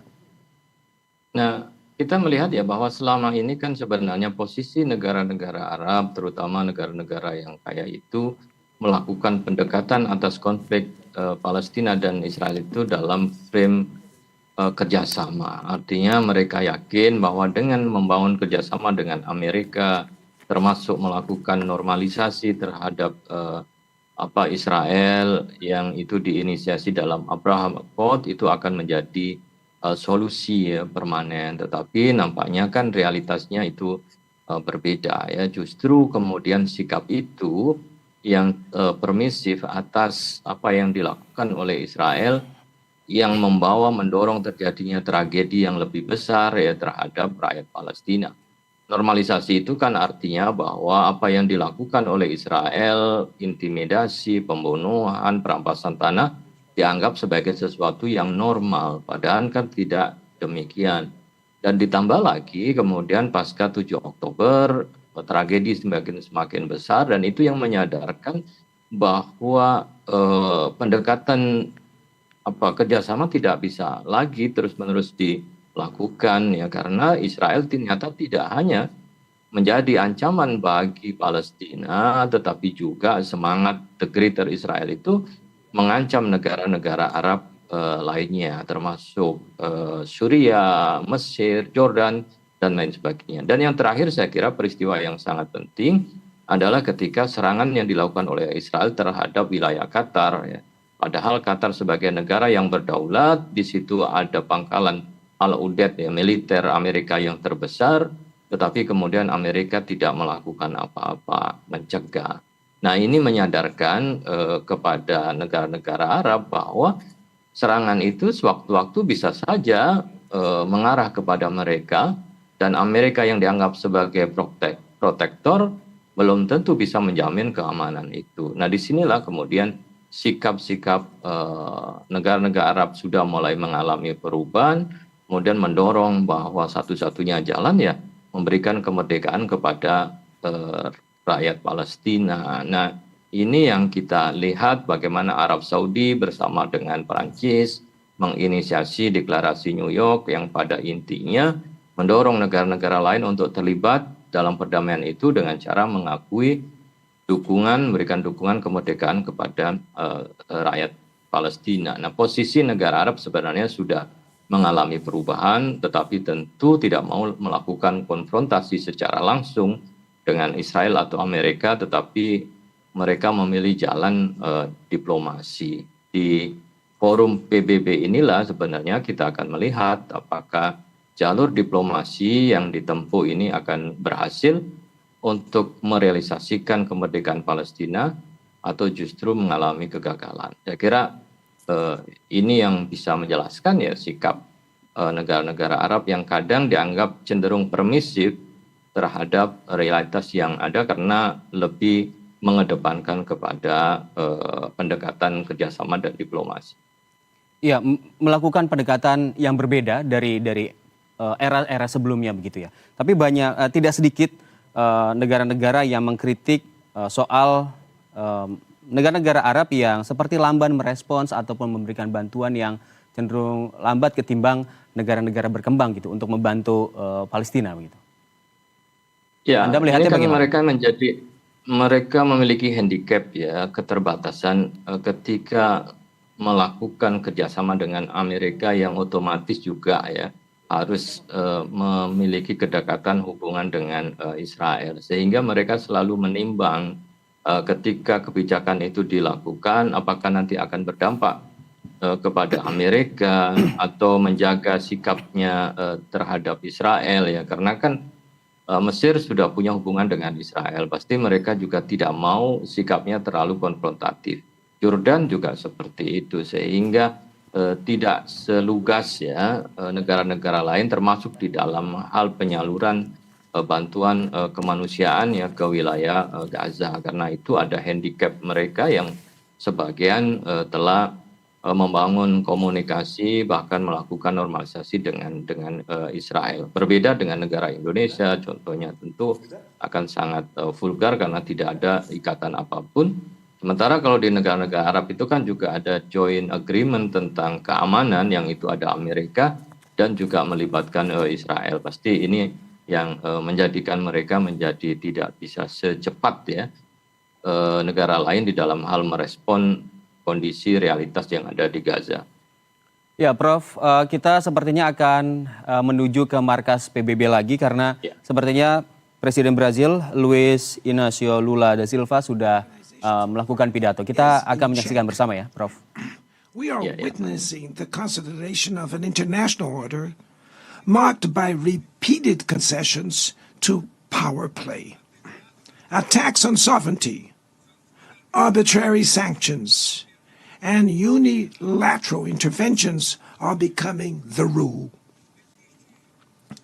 There is a clear parallel between the multilateralism crisis and the weakening of democracy. Authoritarianism is strengthened when we fail to act in the face of arbitrary acts, when the international society falters in defending peace, sovereignty, and the rule of law. The consequences are tragic. Throughout the world, anti-democratic forces are trying to subjugate institutions and stifle freedoms. They worship violence, praise ignorance, act as physical and digital militias, and restrict the press. Even under an unprecedented attack, Brazil chose to resist and defend its democracy, regained 40 years ago by its people after 2 decades of dictatorial governments. There is no justification for unilateral and arbitrary measures against our institutions and our economy. The aggression against the independence of the judiciary branch of power is unacceptable. This interference in domestic affairs as aided by a subservient far right who is nostalgic of past hegemonies, false patriots plan and publicly promote actions against Brazil. Peace cannot be achieved with impunity. A few days ago, and for the first time in 525 years of our history, a former head of state was convicted of attacking the democratic rule of law. He was investigated, indicted, trialed, and held accountable for his actions in a meticulous process. He has the right to defend himself was secured, a prerogative that dictatorships deny to their victims. Before the eyes of the world, Brazil sent a message to all aspiring autocrats and those who support them. Our democracy, our sovereignty are non-negotiable.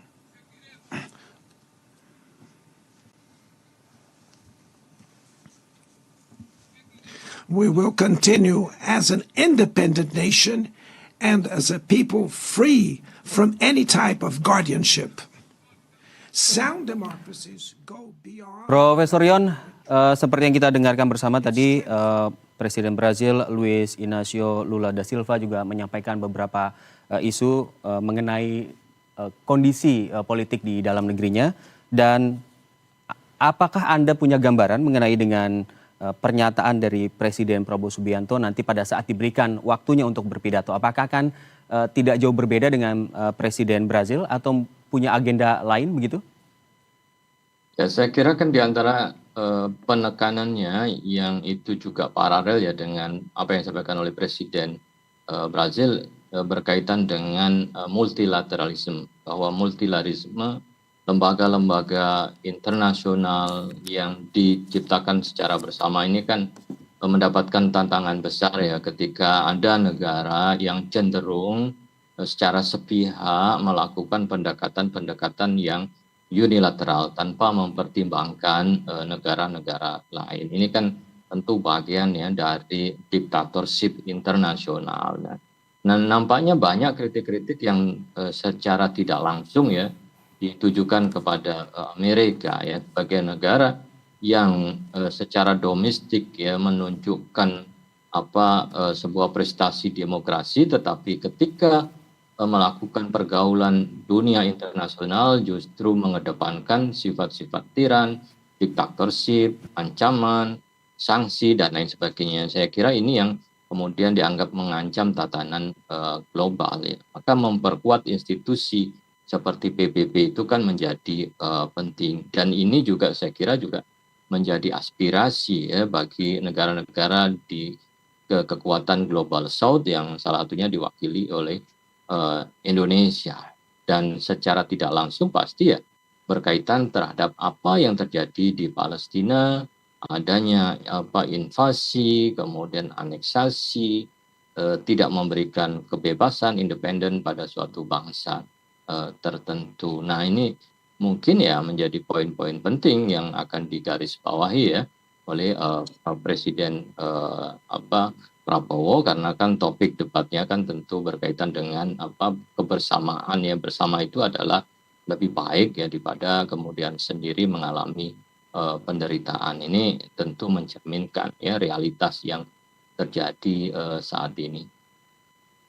Baik, terima kasih Profesor Yon Mahmudi, pengamat Timur Tengah Universitas Indonesia atas waktunya. Dan pemirsa, kita akan melanjutkan atau kita akan menyaksikan langsung ke markas PBB untuk melihat langsung pidato dari masing-masing kepala negara. Berikut ini. I proudly enacted one of the world's most advanced laws for the protection of children and adolescents in the digital environment. Also, we sent draft bills to the National Congress to foster competition in digital markets and to encourage the installation of sustainable data centers.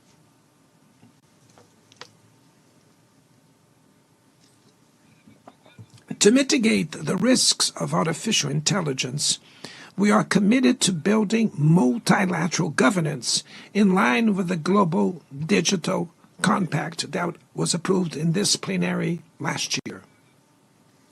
Ladies and gentlemen, Your Excellencies, in Latin America and the Caribbean, we are experiencing a time of growing polarization and instability.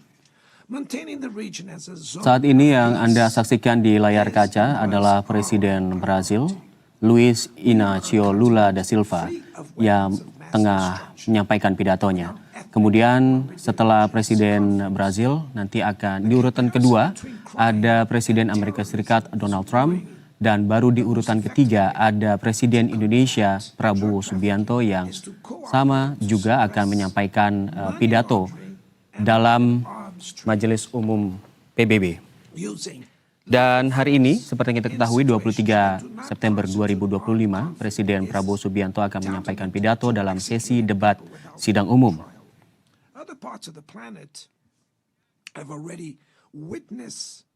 Ini bukan sekadar acara protokoler tahunan bagi seorang pemimpin dunia. Forum ini membawa makna strategis dan simbolis yang sangat dalam, baik untuk posisi Indonesia di panggung global, juga khususnya bagi Presiden Indonesia yang baru saja menjabat seperti Prabowo Subianto. Forum ini merupakan panggung diplomasi multilateral yang paling strategis dan bergengsi. Kehadiran seorang presiden di sidang umum PBB memiliki makna yang jauh melampaui sekadar menyampaikan pidato. Ini merupakan sebuah pernyataan politik, sebuah momentum untuk membentuk narasi, meneguhkan gerakan diplomasi, dan sebuah kesempatan langka untuk memperjuangkan kepentingan nasional di hadapan seluruh dunia. Tampil di hadapan 193 negara sebagai kepala negara yang diakui secara internasional akan memperkuat legitimasi dan wibawa di mata rakyat Indonesia tentunya. Kehadiran Presiden Prabowo di markas besar PBB pada momentum tahun ini. Ini menunjukkan bahwa dunia menerima dan menghormati hasil proses demokrasi Indonesia dan kepemimpinannya. Inilah yang kemudian dinamakan dengan sistem mengonsolidasikan legitimasi dan otoritas domestik.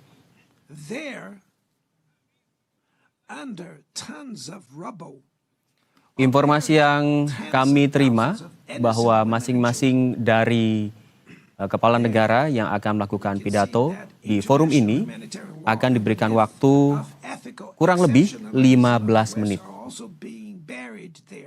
This massacre would not have happened without the complicity of those who could have prevented it. In Gaza, hunger is used as a weapon of war, and the forced displacement of populations goes on unpunished. I express my admirations to the Jews who, inside and outside Israel, oppose this collective punishment. The Palestinian people are at risk of disappearing. They will only survive with an independent state integrated to the international community. This is the solution defended by more than 150 UN members, reaffirmed.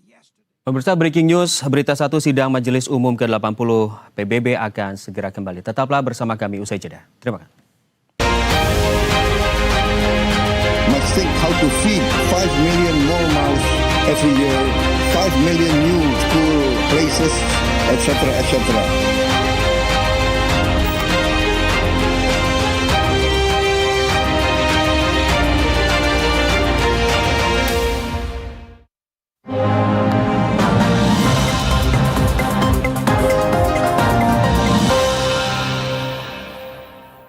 Telepon Target hadir menemani kalian untuk memberikan berita seputar selebriti dengan konsep dan pandangan yang berbeda. Yang tentu saja untuk menyuguhkan informasi dan hiburan setiap harinya. Happy birthday to you. Happy birthday. SSNG. Back to back.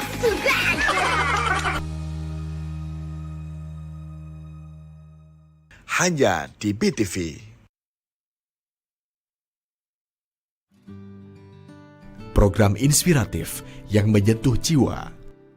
Nih sama Om diborong buat adek, kembaliannya buat adek semuanya ya. Terus Kisah-kisah penuh makna mengajak kita menjadi pribadi yang lebih baik. Tinggal sama suami ya. Ya begitulah.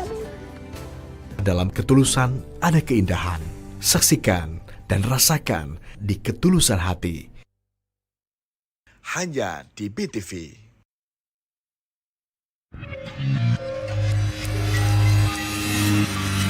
Karena hanya dengan iming kemudahan lantas bisa saja membutakan para pencari kerja.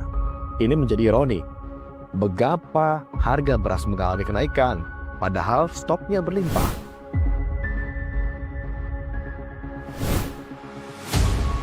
Saksikan penelusuran tim Expos. Hanya di BTV.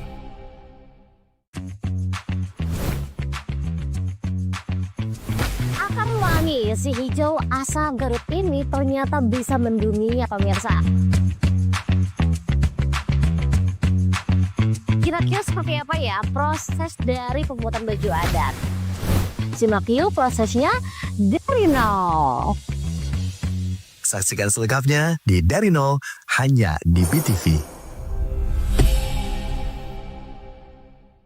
Dunia Rans hanya di BTV.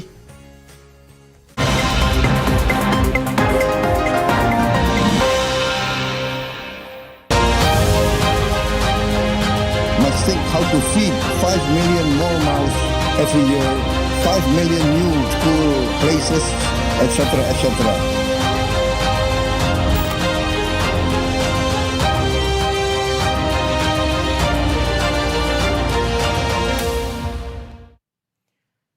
Pemirsa, Presiden Prabowo Subianto dijadwalkan akan menyampaikan pidato di urutan ketiga di hadapan peserta Majelis Sidang Umum PBB. Dan kita akan membahasnya dengan anggota Komisi 1 DPR RI dari fraksi PKB, Oleh Soleh. Selamat malam, Kang Soleh. Selamat malam, Indonesia. Kang, ini banyak sekali yang merespons positif kehadiran Presiden Prabowo Subianto di sidang PBB begitu ya, di majelis khususnya pada hari ini. Bagaimana Komisi 1 melihat kehadiran Indonesia di panggung politik saat ini? Pada dasarnya, euforia kejutaan rakyat Indonesia dan tentu juga DPR hari ini senang sekali melihat narasi pada pidato yang disampaikan di Majelis PBB, di mana narasi yang disampaikan oleh Pak Prabowo itu satu menunjukkan bahwa Indonesia harus pada forum atau tertinggi. Yang kedua, bahwa kehadiran Pak Presiden ini menunjukkan bahwa gengsi diplomasi yang sangat bergengsi di situ, yang membawa negara Muslim terbesar penduduknya ya. Kemudian juga Pak Prabowo sebagai Pak Presiden baru terpilih menunjukkan pengakuan yang sangat kuat dari dunia terhadap proses demokrasi di Indonesia. Yang keempatnya tentu bahwa kehadiran Pak Presiden menyampaikan secara langsung terhadap bagaimana memberikan solusi antara Palestina dan Israel. Apa yang disampaikan oleh Pak Presiden, semua narasi yang disampaikan pada prinsipnya DPR sangat mengapresiasi dan mendukung 100% apa yang dikampanyekan oleh Pak Presiden di forum dunia ini. Insya Allah Ta'ala seluruh anggota DPR mendukung 100%. Ya, Kang Soleh,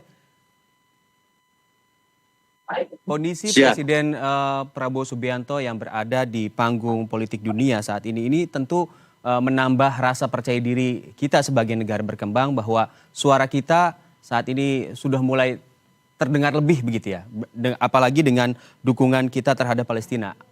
Bagaimana tanggapan Anda? Saya rasa ini sebuah perkembangan yang sangat positif, di mana ide Pak Presiden Prabowo yang melontarkan bahwa akan mengakui Israel jikalau memberikan kemerdekaan terhadap Palestina. Ini akan menjadi sebuah bahasan yang berkelanjutan, sebagaimana lontaran-lontaran yang disampaikan oleh presiden-presiden dari Eropa, seperti Inggris, kemudian Australia, Kanada, yang menyampaikan bahwa mereka sesudah menyatakan pengakuan terhadap kemerdekaan Palestina, mereka akan ada aksi nyata, yaitu dengan membangun kedutaan di Palestina. Tetapi syaratnya adalah bahwasanya Hamas harus membebaskan tawanan Israel. Artinya bahwa narasinya berbeda tapi tujuannya sama. Bahwasanya di Timur Tengah, di Palestina tidak boleh lagi ada genosida, harus gencatan senjata 100%, berikan kebebasan hidup warga Palestina dan berikan kebebasan hidup warga Israel. Artinya bahwa Pak Prabowo melempar sebuah solusi kedamaian untuk Israel, kedamaian juga untuk Palestina. Kami memandang bahwa solusi ini, saya yakin dan percaya, solusi yang bisa diterima oleh semua pihak, dan saya nyatakan kembali bahwa solusi ini akan ditindaklanjuti. Ya, Kang Soleh, dialog mengenai kehadiran negara-negara di markas PBB saat ini menjadi menarik karena banyak sekali kepala negara yang mungkin menjadi sorotan terkait dengan isu di Timur Tengah begitu, dan juga konflik yang melibatkan Ukraina dan juga Rusia. Dan saat ini seperti yang Kang Soleh lihat dan pemirsa lihat di layar kaca, Presiden Amerika Serikat Donald Trump tengah memberikan pidato. Kita akan sama-sama menyaksikan ya, Kang Soleh, terlebih dahulu pidato dari Presiden Amerika Serikat Donald Trump.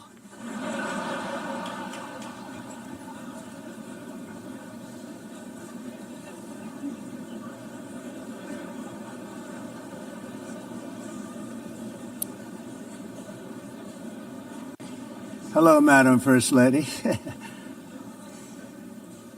Thank you very much for being here.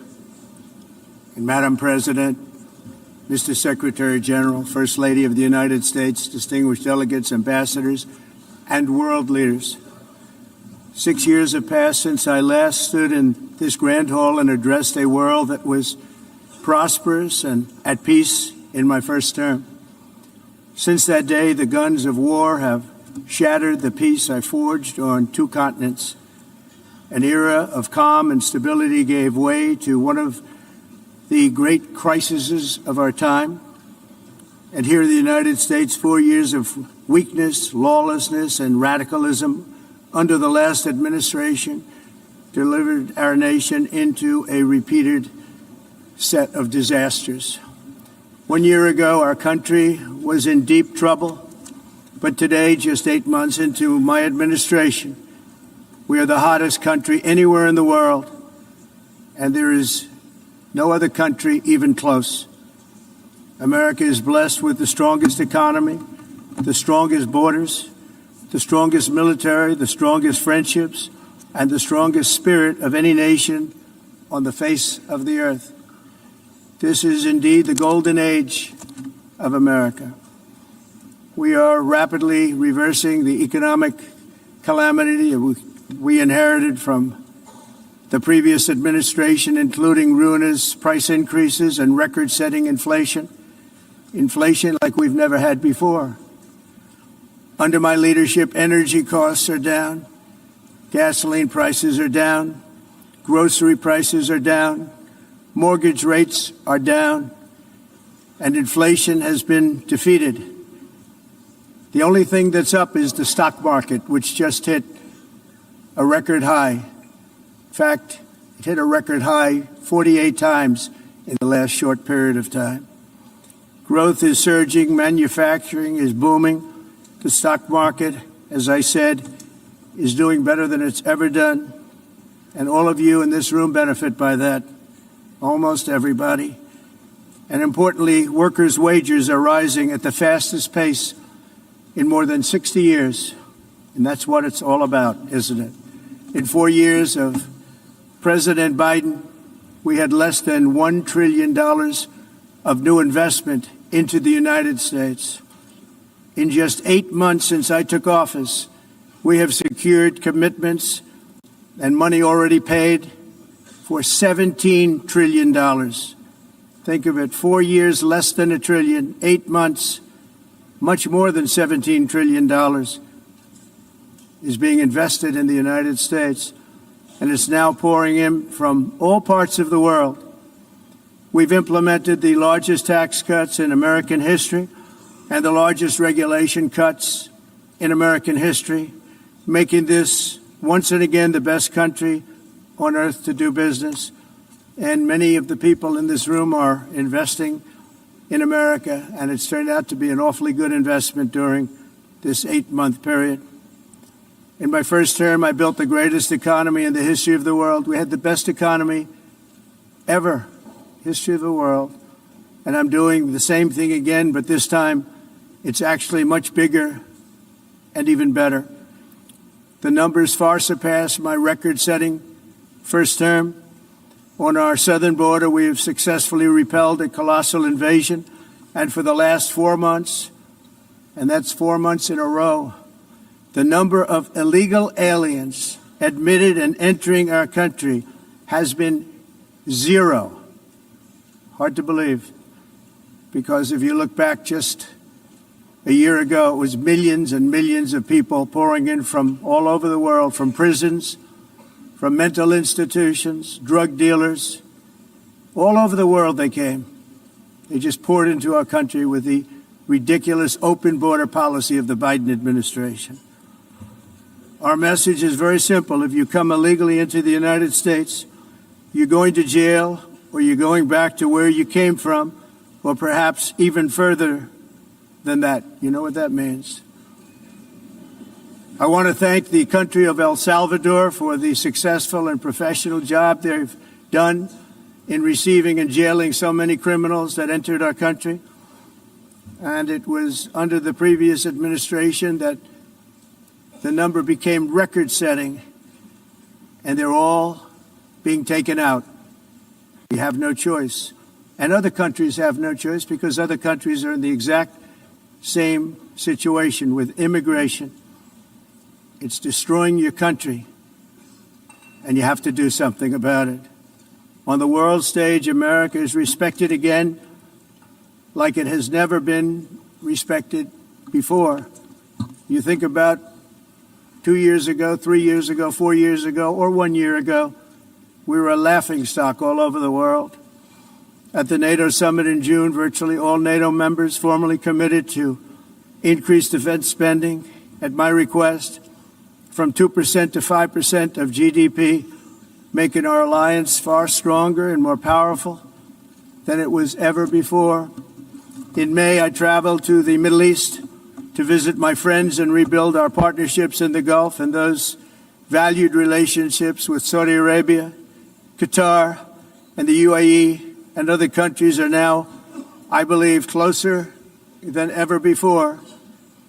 My administration has negotiated one historic trade deal after another, including with the United Kingdom, the European Union, Japan, South Korea, Vietnam, Indonesia, the Philippines, Malaysia, and many, many others. Likewise, in a period of just 7 months, I have ended 7 unendable wars. They said they were unendable. You're never going to get them solved. Some were going for 31 years, two of them, 31, think of it, 31 years. One was 36 years. One was 28 years. I ended 7 wars. And in all cases, they were raging with countless thousands of people being killed. This includes Cambodia and Thailand, Kosovo and Serbia, the Congo and Rwanda, a vicious, violent war that was, Pakistan and India, Israel and Iran, Egypt and Ethiopia, and Armenia and Azerbaijan. It included all of them. No president or prime minister, and for that matter, no other country has ever done anything close to that. And I did it in just 7 months. It's never happened before. There's never been anything like that. I'm very honored to have done it. It's too bad that I had to do these things instead of the United Nations doing them. And sadly, in all cases, the United Nations did not even try to help in any of them. I ended 7 wars, dealt with the leaders of each and every one of these countries, and never even received a phone call from the United Nations offering to help in finalizing the deal. All I got from the United Nations was an escalator that on the way up stopped right in the middle. If the First Lady wasn't in great shape, she would have fallen. But she's in great shape. We're both in good shape. We both stood. And then a teleprompter that didn't work. These are the 2 things I got from the United Nations, a bad escalator and a bad teleprompter. Thank you very much. And by the way, it's working now. It just went on. Thank you. I think I should just do it the other way. It's easier. Thank you very much. I didn't think of it at the time because I was too busy working to save millions of lives. That is the saving and stopping of these wars. But later I realized that the United Nations wasn't there for us. They weren't there. I thought of it really after the fact, not during these negotiations, which were not easy. That being the case, what is the purpose of the United Nations? The UN has such tremendous potential. I've always said it. It has such tremendous, tremendous potential, but it's not even coming close to living up to that potential. For the most part, at least for now, all they seem to do is write a really strongly worded letter and then never follow that letter up. It's empty words, and empty words don't solve war. The only thing that solves war and wars is action. Now, after ending all of these wars and also earlier negotiating the Abraham Accords, which is a very big thing for which our country received no credit, never receives credit. Everyone says that I should get the Nobel Peace Prize for each one of these achievements. But for me, the real prize will be the sons and daughters who live to grow up with the mothers and fathers, because millions of people are no longer being killed in endless and unglorious wars. What I care about is not winning prizes, it's saving lives. We saved millions and millions of lives with the 7 wars. And we have others that we're working on, and you know that. Many years ago, a very successful real estate developer in New York, known as Donald J. Trump, I bid on the renovation and rebuilding of this very United Nations complex. I remember it so well. I said at the time that I would do it for $500 million, rebuilding everything. It would be beautiful. I used to talk about, I'm going to give you marble floors. They're going to give you terrazzo. I'm going to give you the best of everything. You're going to have mahogany walls. They're going to give you plastic. But they decided to go in another direction, which was much more expensive at the time, and which actually produced a far inferior product. And I realized that they did not know what they were doing when it came to construction, and that their building concepts were so wrong, and the product that they were proposing to build was so bad and so costly. It was going to cost them a fortune. And I said, and wait till you see the overruns. Well, I turned out to be right. They had massive cost overruns and spent between $2 and $4 billion on the building and did not even get the marble floors that I promised them. You walk on terrazzo, do you notice that? As far as I'm concerned, frankly, looking at the building and getting stuck on the escalator, they still haven't finished the job. They still haven't finished. That was years ago. The project was so corrupt that Congress actually asked me to testify before them on the tremendous waste of money, because it turned out that they had no idea what it was, but they knew it was anywhere between $2 and $4 billion as opposed to $500 million with a guarantee. But they had no idea, and I said it cost much more than $5 billion. Unfortunately, many things in the United Nations are happening just like that, but on an even much bigger scale, much, much bigger. Very sad to see. Whether the UN can manage to play a productive role, I've come here today to offer the hand of American leadership and friendship to any nation in this assembly that is willing to join us in forging a safer, more prosperous world. And it's a world that we'll be much happier with. A dramatically better future is within our reach. But to get there, we must reject the failed approaches of the past and work together to confront some of the greatest threats in history.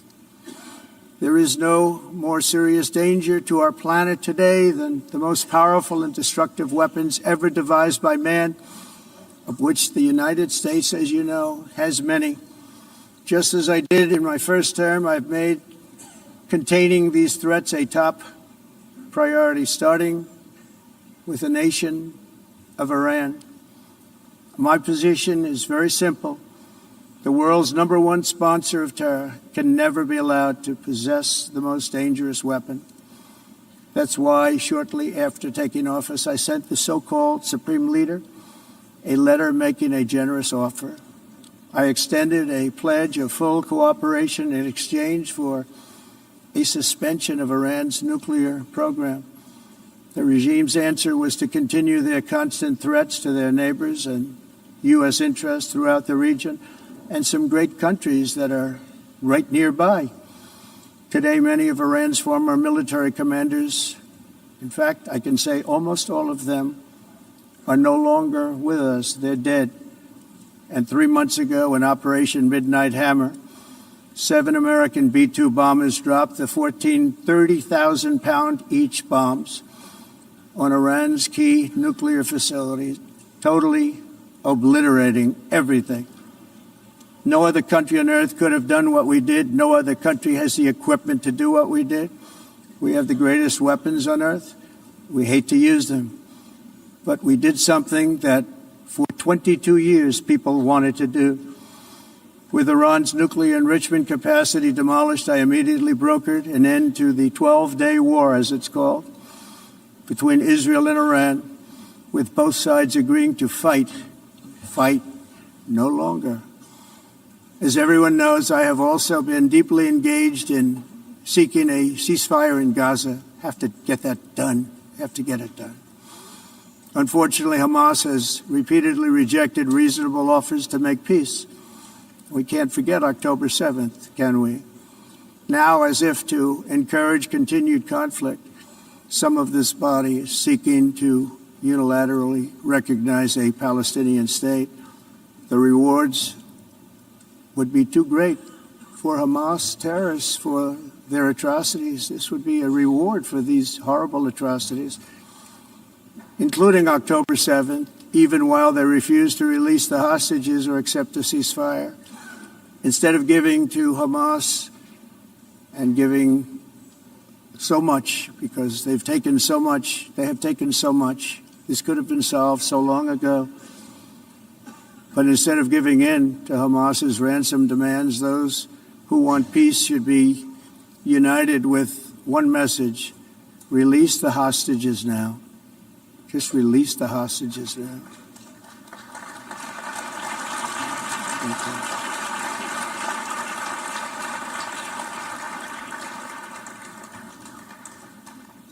Thank you. As we have got to come together and we will come together. Got to get it done. We have to stop the war in Gaza immediately. We have to stop it. We have to get it done. We have to negotiate. Immediately have to negotiate peace. We got to get the hostages back. We want all 20 back. We don't want 2 and 4. As you know, I got, along with Steve Witkoff and others that helped us, Marco Rubio, we got most of them back. We were involved in all of them. But I always said the last 20 are going to be the hardest, and that's exactly what happened. We have to get them back now. We don't want to get back 2, and then another 2, and then 1, and then 3. Have this process. No, we want them all back, and we want the actually 38 dead bodies back too. Those parents came to me, and they want them back, and they want them back very quickly and very badly. As though they were alive, they want them. They want them every bit as much as if their son or daughter were alive. I've also been working relentlessly, stopping the killing in Ukraine. I thought that would be, of the 7 wars that I stopped, I thought that would be the easiest because of my relationship with President Putin, which had always been a good one. I thought that was going to be the easiest one. But, you know, in war, you never know what's going to happen. There are always lots of surprises, both good and bad. Everyone thought Russia would win this war in 3 days, but it didn't work out that way. It was supposed to be just a quick little skirmish. It's not making Russia look good. It's making them look bad. No matter what happens from here on out, this was something that should have taken a matter of days, certainly less than a week. And they've been fighting for 3.5 years and killing anywhere from 5,000 to 7,000 young soldiers, mostly soldiers, on both sides, every single week, from 5,000 to 7,000 dead young people, and some in cities, much smaller numbers, where rockets are shot, where drones are dropped. This war would never have started if I were president. This was a war that should have never happened. It shows you what leadership is, what bad leadership can do to a country. Look what happened to the United States, and look where we are right now in just a short period of time. The only question now is how many more lives will be needlessly lost on both sides. China and India are the primary funders of the ongoing war by continuing to purchase Russian oil.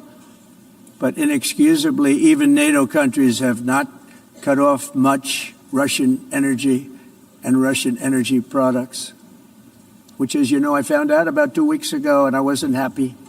Think of it. They're funding the war against themselves. Who the hell ever heard of that one?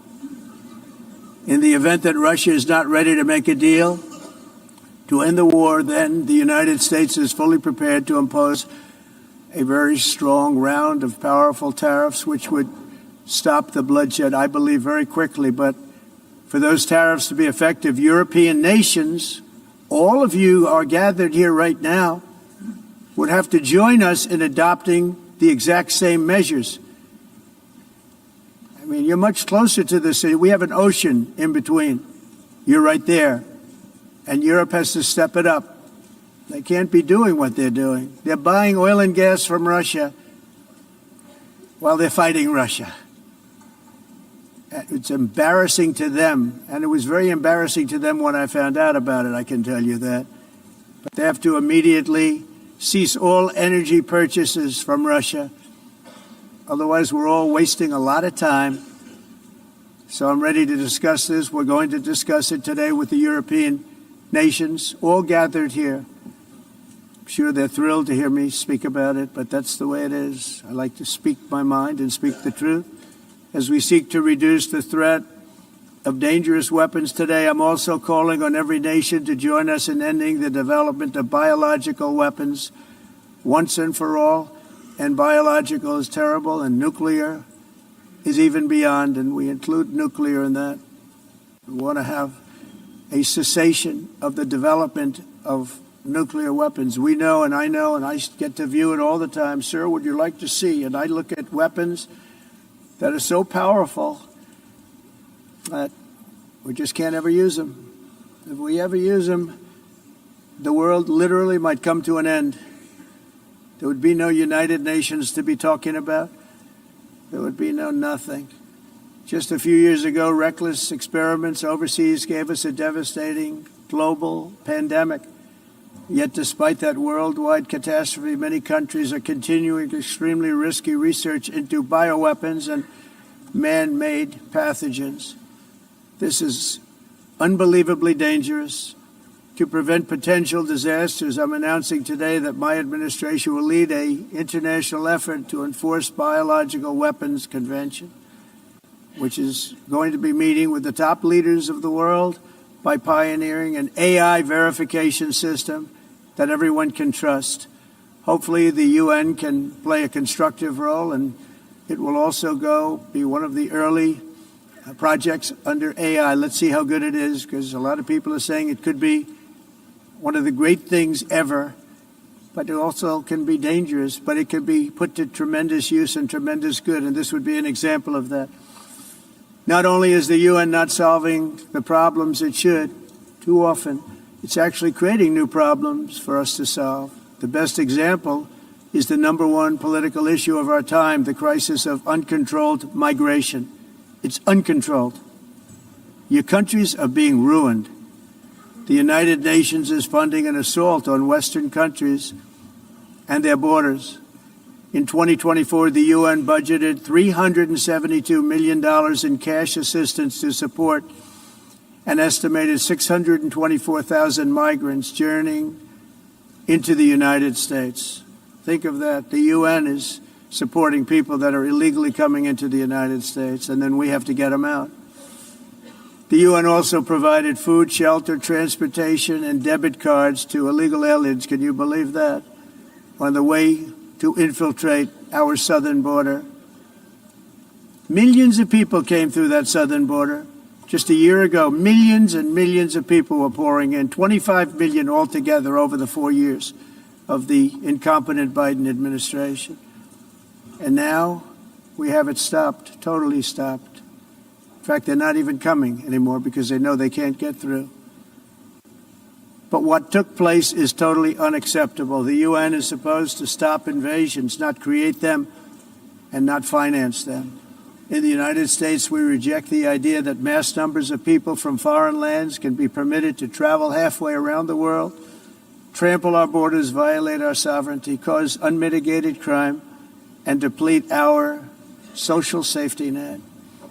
We have reasserted that America belongs to the American people, and I encourage all countries to take their own stand in defense of their citizens as well. You have to do that because I see it. I'm not mentioning names. I see it, and I can call every single one of them out. You're destroying your countries. They're being destroyed. Europe is in serious trouble. They've been invaded by a force of illegal aliens like nobody's ever seen before. Illegal aliens are pouring into Europe. Nobody is ever, and nobody's doing anything to change it, to get them out. It's not sustainable. And because they choose to be politically correct, they're doing just absolutely nothing about it. And I have to say, I look at London where you have a terrible mayor, terrible, terrible mayor. And it's been so changed, so changed. Now they want to go to Sharia law. But you're in a different country. You can't do that. Both the immigration and their suicidal energy ideas will be the death of Western Europe if something is not done immediately. This cannot be sustained. What makes the world so beautiful is that each country is unique.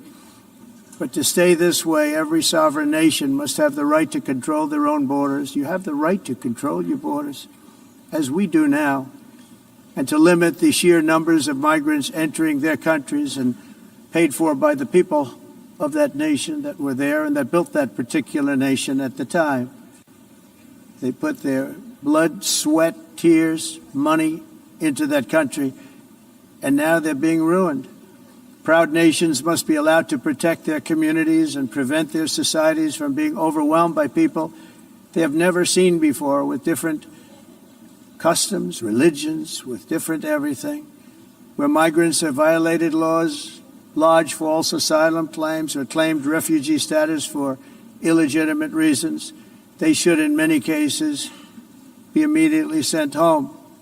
And while we will always have a big heart for places and people that are struggling and truly compassionate, answers will be given. We have to solve the problem, and we have to solve it in their countries, not create new problems in our countries. And we are very helpful to a lot of countries that are just not able to send their people anymore. They used to send them to us in caravans of 25, 30,000 people each. These massive caravans of people pouring into our country, totally unchecked and unvetted. But not anymore.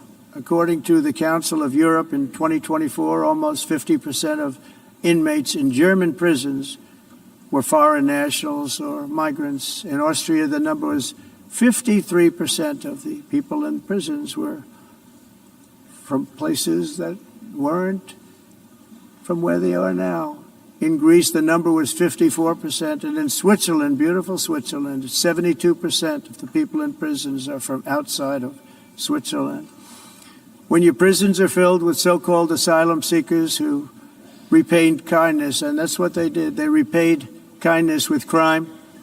It's time to end the failed experiment of open borders. You have to end it now. See, I can tell you, I'm really good at this stuff. Your countries are going to hell. In America, we've taken bold action to swiftly shut down uncontrolled migration.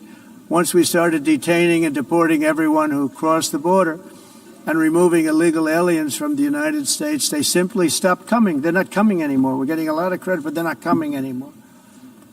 This was a humanitarian act for all involved, because on the trips up, thousands of people a week were dying. Women were being raped. Nobody's ever seen anything like it. Raped, horribly beaten, raped. On the trip up, the journey up, it was a long walk. It was a long, arduous journey, indeed. And it was also a historic victory against human trafficking throughout the region. What we did was a victory, and we saved so many lives of people that wouldn't make the journey. That journey was loaded up with death. Loaded up with death. Dead bodies all along the roads of jungles to get up. They go through jungles, they go through areas so hot you couldn't breathe. They were dying of suffocation, areas so hot that you couldn't breathe. Dead bodies all over. By them not coming, we're saving tremendous numbers of lives. My people have done a fantastic job in doing what they did, and the American public agrees with it. I mean, I was very proud to see this morning I have the highest poll numbers I've ever had. Part of it is because of what we've done on the border. I guess the other part is what we've done on the economy. Joe Biden's policies empowered murderous gangs, human smugglers, child traffickers, drug cartels, and prisoners from all over the world. The previous administration also lost nearly 300,000 children. Think of that. They lost more than 300,000 children, little children, who were trafficked into the United States on the Biden watch, many of whom have been raped, exploited, and abused, and sold. Sold. Nobody talks about that. The fake news doesn't write about it. With many others, young children who are missing or dead. And we found a lot of these children, and we're sending them back, and we've been sending them back to their parents. They said, nobody knows who they are. They said, where do you come from? And they'll give us a country, and we'll find out, and we'll figure it out, and we'll bring them back to their homes. And the mother and father rush to the door, and their tears in their eyes. They can't believe that they're seeing their son or daughter, their little son or daughter again. We've done almost 30,000 of them so far. Any system that results in the mass trafficking of children is inherently evil. Yet that is exactly what the globalist migration agenda has done, and it's what it's all about. In America, those days, as you know, are over. The Trump administration is working, and we are continuing to work to track down the villains that are causing this problem, and also, as I said, to get back the 30,000 we've already returned. Now I think we're going to have another. We're going to find a lot. You're not going to find all of them. 300, more than 300,000 They're lost or they're dead. They're lost or they're dead because of the animals that did this. To protect our citizens, I've also designated multiple savage drug cartels as far as and you see this, and you see it happening right before your eyes. Let's put it this way, people don't like taking big loads of drugs in boats anymore. There aren't too many boats that are traveling on the seas by Venezuela. They tend not to want to travel very quickly anymore. And we've virtually stopped drugs coming into our country by sea. We call them the water drugs. They kill hundreds of thousands of people. I've also designated multiple savage drug cartels as far as foreign terrorist organizations, along with two bloodthirsty transnational gangs, probably the worst gangs anywhere in the world, MS-13 and Tren de Aragua. Tren de Aragua is from Venezuela, by the way. Such organizations torture, maim, mutilate, and murder with impunity. They're the enemies of all humanity. For this reason, we've recently begun using the supreme power of the United States military to destroy Venezuelan terrorists and trafficking networks led by Nicolas Maduro.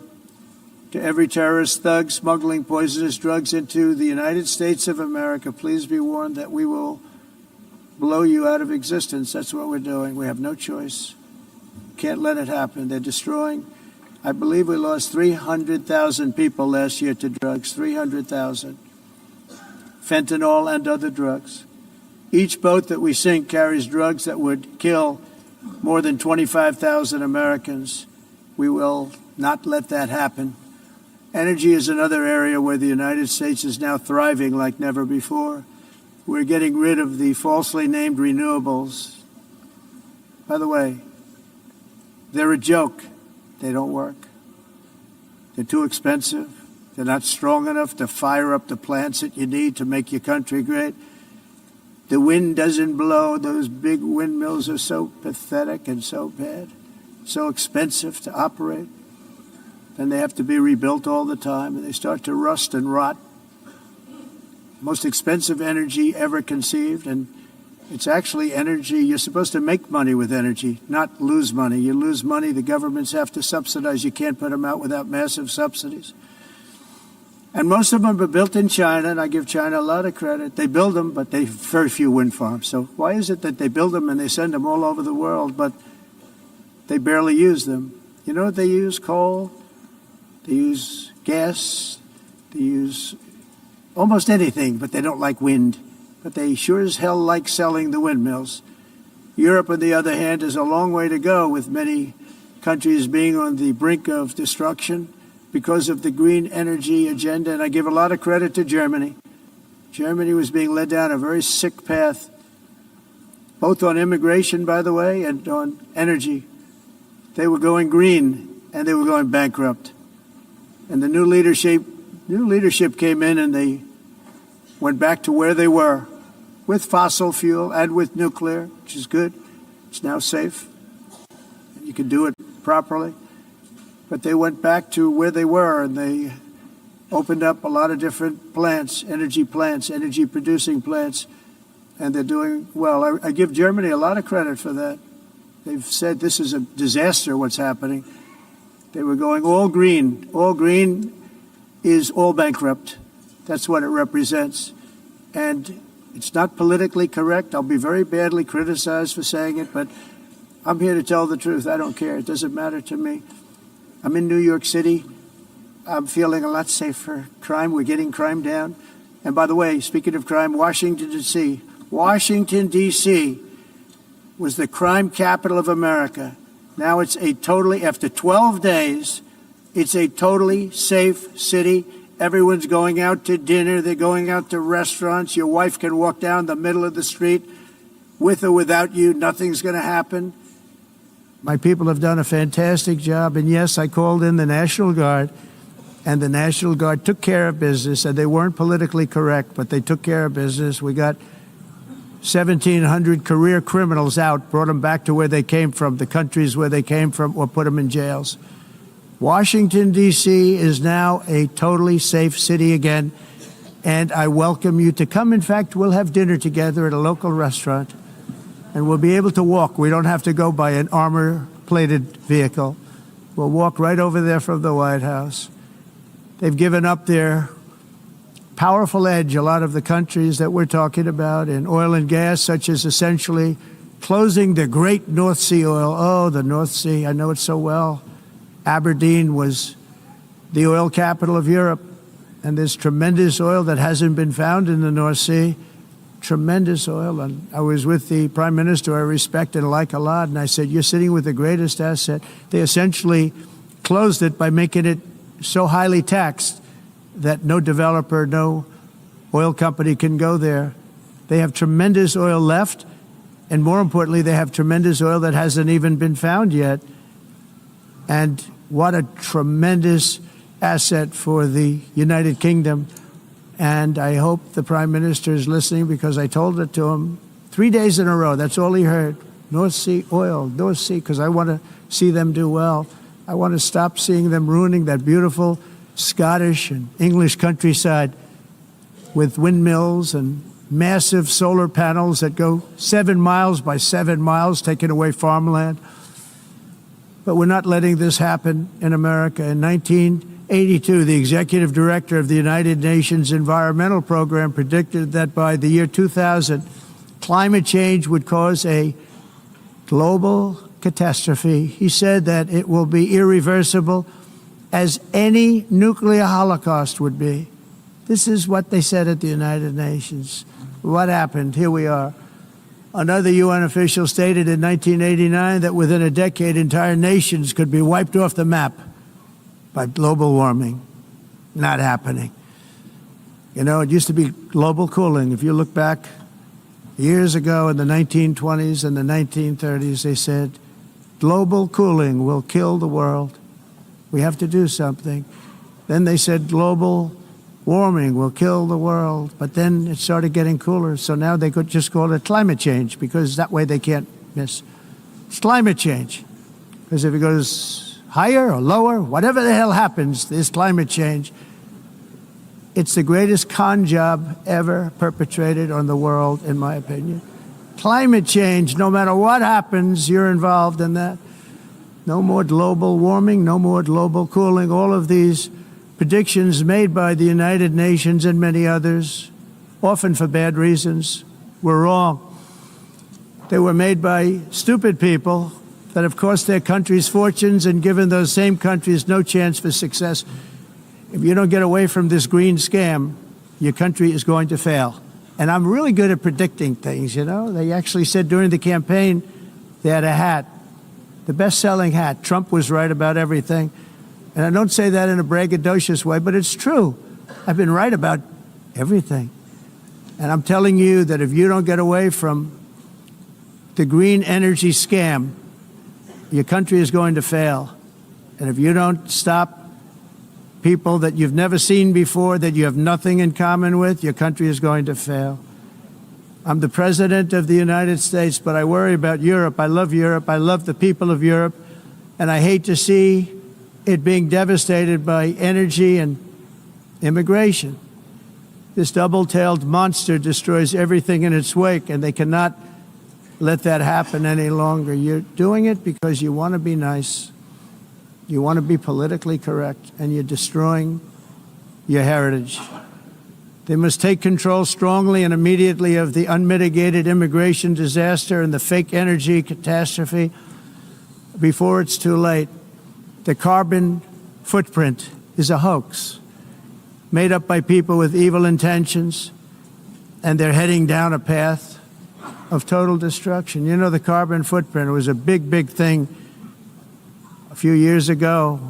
I remember hearing about the carbon footprint, and then President Obama would get into Air Force One, a massive Boeing 747, and not a new one, an old one with old engines that spew everything into the atmosphere. He'd talk about the carbon footprint, we must do so. Then he'd get in and he'd fly from Washington to Hawaii to play a round of golf. And then he'd get back onto that big, beautiful plane and he'd fly back and he'd talk about, again, global warming, and the carbon footprint. It's a con job. At extreme cost and expense, Europe reduced its own carbon footprint by 37%. Think of that. Congratulations, Europe. Great job. You cost yourself a lot of jobs, a lot of factories closed, but you reduced the carbon footprint by 37%. However, for all of that sacrifice and much more, it's been totally wiped out and then some by a global increase of 54%.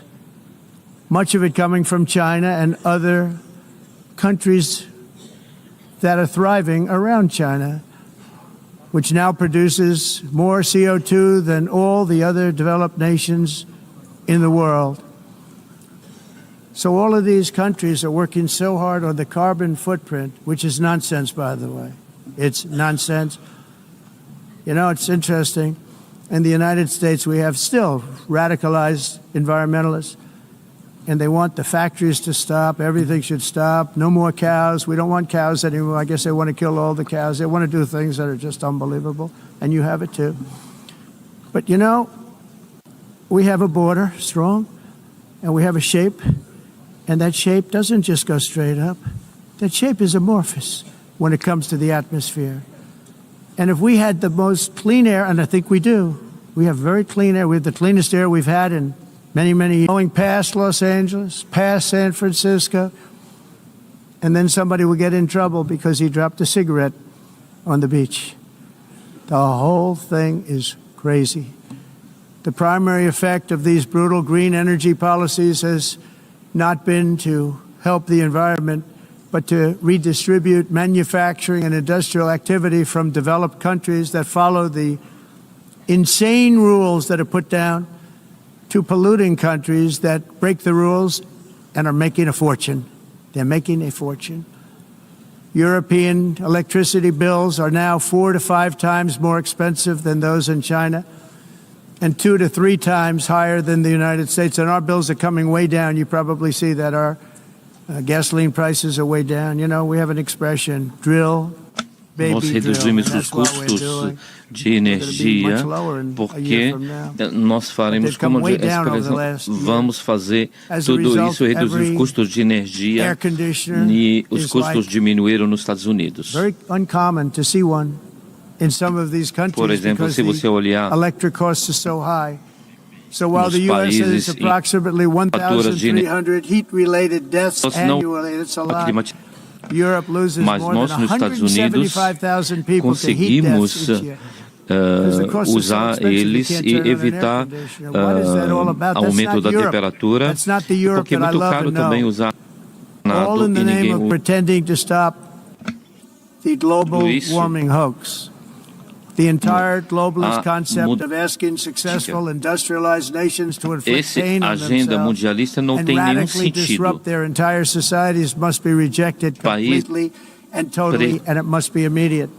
That's why in America I withdrew from the fake Paris Climate Accord, where, by the way, America was paying so much more than every country.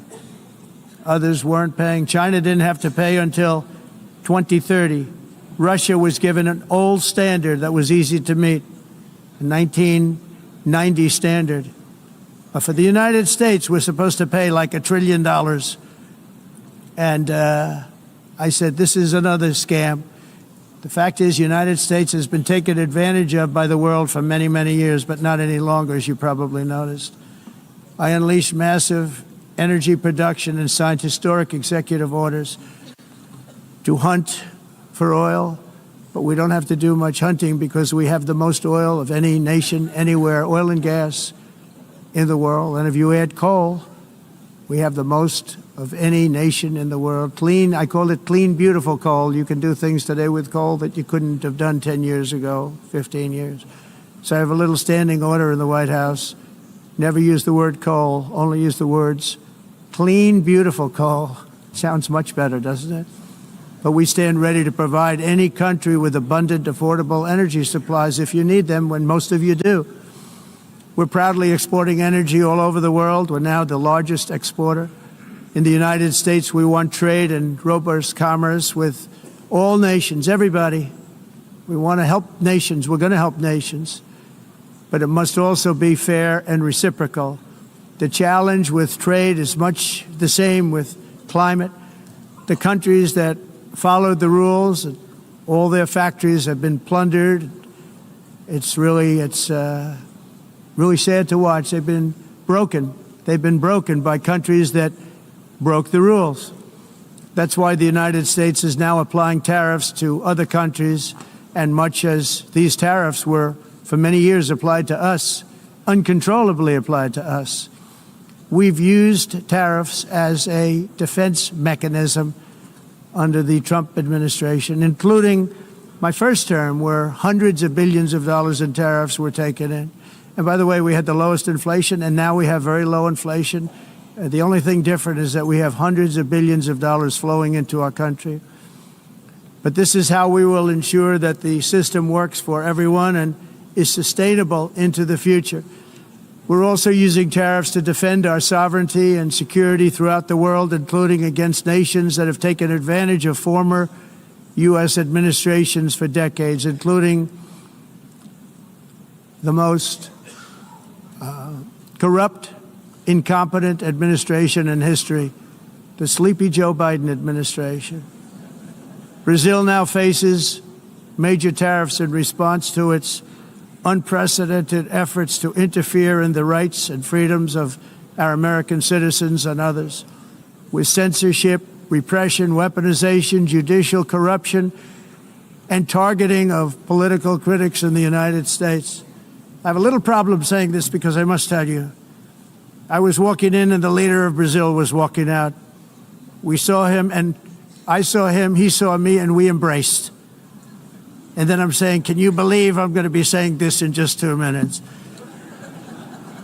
But we actually agreed that we would meet next week. We didn't have much time to talk, like about 20 seconds. They were in retrospect, I'm glad I waited because this thing didn't work out too well. But we did talk. We had a good talk, and we agreed to meet next week, if that's of interest. But he seemed like a very nice man, actually. He liked me, I liked him. But if you, and I only do business with people I like. When I don't like them, I don't like them. But we had, at least for about 39 seconds, we had excellent chemistry. It's a good sign.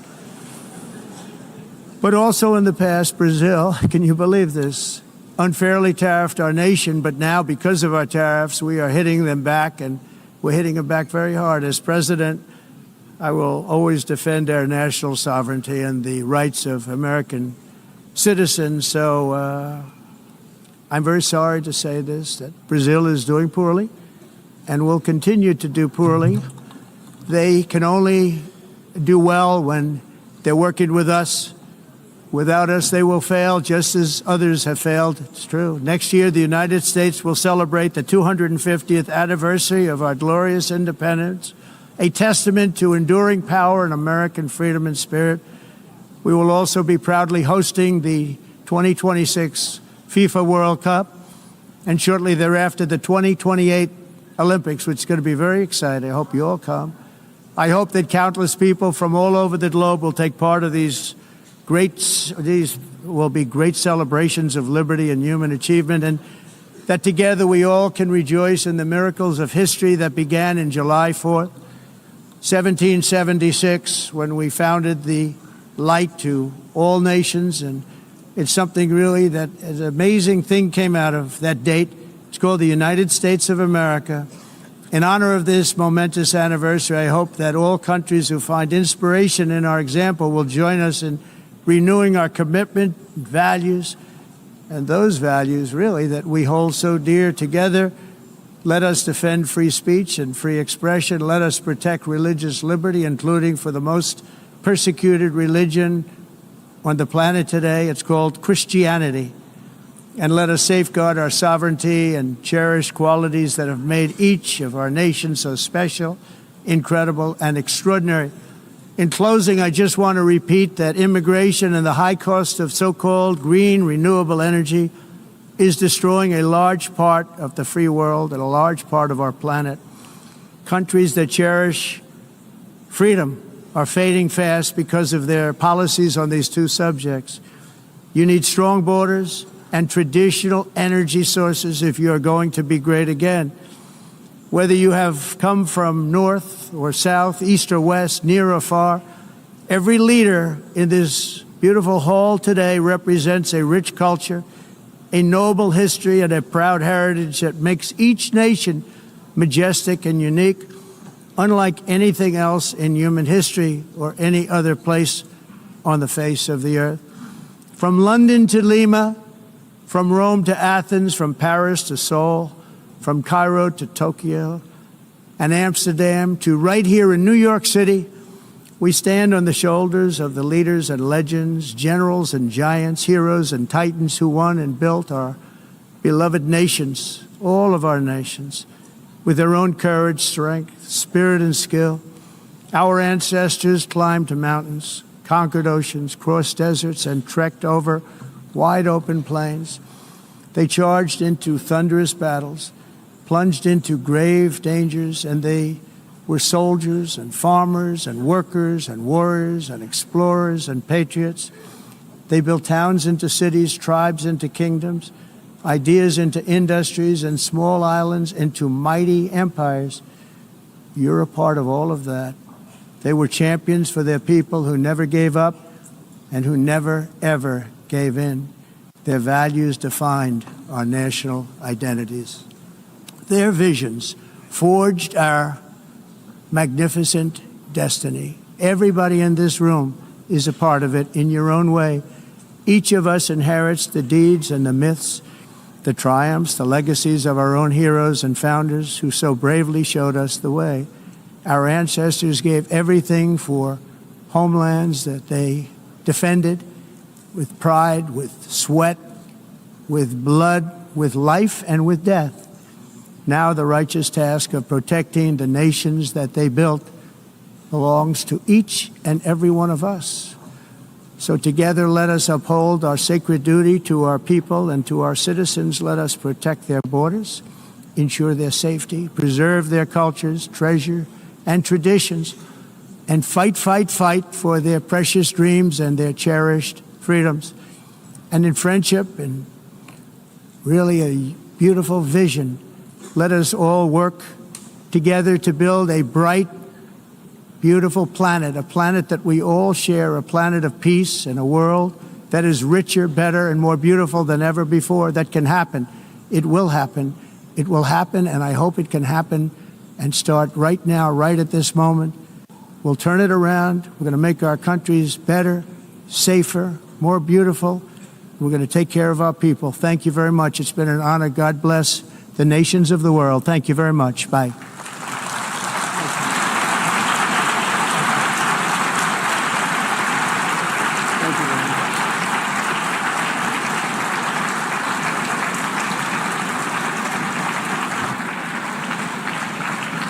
On behalf of the Assembly, I wish to thank the President of the United States. Ya, kita baru saja mendengarkan pidato dari Presiden Amerika Serikat Donald Trump yang tadi sempat menyampaikan beberapa poin. Di antaranya itu Donald Trump memaparkan keberhasilan memimpin Amerika Serikat. Kemudian Trump menolak keras langkah pengakuan Palestina. Kemudian Trump sindir PBB tak banyak membantu masalah Amerika Serikat. Serta Trump menegaskan hanya aksi nyata yang bisa menyelesaikan perang. Kemudian selain itu Trump juga menyoroti soal Hamas dan Trump juga mengklaim bekerja keras menciptakan perdamaian di Ukraina. Serta Trump juga mengkritik sejumlah kebijakan Joe Biden dan Trump juga tadi sempat menyinggung masalah isu perubahan iklim.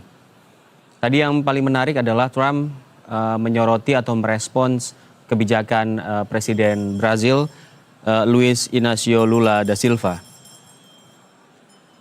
Kita seharusnya mendengarkan pidato dari perwakilan negara kita, dari Indonesia, itu Presiden Prabowo Subianto.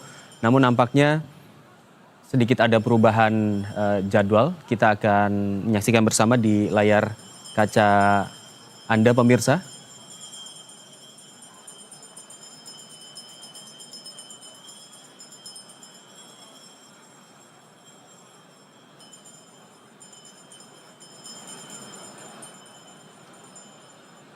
Ya, tadi di urutan pertama itu yang memberikan pidato ada Presiden Brasil. Durasinya sekitar 20-30 menit. Namun tadi Presiden Amerika Serikat lebih dari itu, sekitar 1 jam memberikan pidato dengan sejumlah poin yang tadi disampaikan. Masih tersisa 14 perwakilan negara, yaitu dari Indonesia ada Presiden Prabowo Subianto, kemudian di urutan keempat nanti ada Recep Tayyip Erdogan dari Turki, kemudian Dina Ercilia Zegara dari Peru, kemudian King Abdullah II bin Al-Hussein dari Yordania, kemudian Jae Myung Lee dari Korea Selatan, Sheikh Tamim bin Hamad Al Thani dari Qatar, kemudian Jennifer Gerling Simons dari Suriname, kemudian dari Lituania ada Gitanas Nauseda, kemudian Portugal nanti diwakili oleh Marcelo Rebelo de Sousa, Uruguay Yamandu Orsi, Slovenia Natasha Pichmusar, Kazakhstan Kashim Jomart Tokayev, Afrika Selatan ada Shir Matamela, dan Uzbekistan ada Safkat Mirziyoyev. Nampaknya seluruh peserta majelis ada yang meninggalkan ruangan utama dari markas PBB ini. Belum ada informasi terkait apakah ini akan diistirahatkan terlebih dahulu atau memang masih berjalan majelis umum dari PBB ini. Tapi nampaknya pimpinan sidang masih berada di tempatnya. Itu berarti pertemuan ini atau forum ini masih berlanjut tanpa adanya break. Kita akan saksikan bersama ya.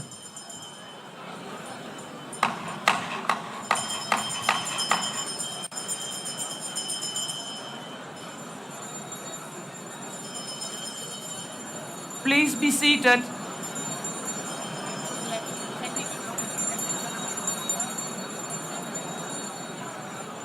Please be seated.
Excellencies, could you please take your seats in due respect to the next speakers?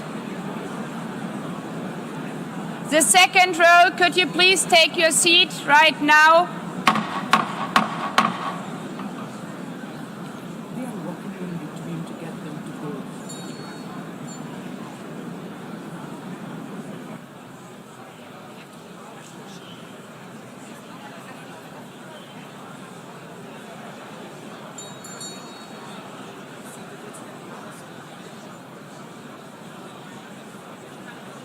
Pemirsa, pimpinan sidang umum PBB nampaknya sudah memberikan peringatan untuk seluruh peserta kembali ke tempat duduknya masing-masing. Namun seperti yang Anda lihat di layar kaca, sejumlah perwakilan justru keluar pasca Presiden Amerika Serikat Donald Trump meninggalkan ruangan utama.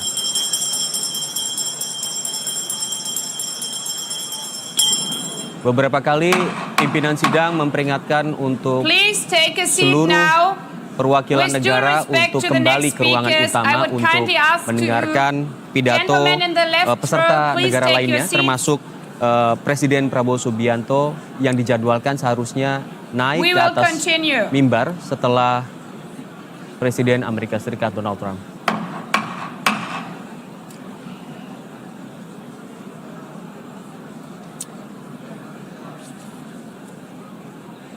Excellencies, as we are receiving queries, I would like to assure you that don't worry, the UN teleprompters are working perfectly. And by this technical note, I would like to call on the next speaker. The Assembly will hear an address by His Excellency Prabowo Subianto, President of the Republic of Indonesia.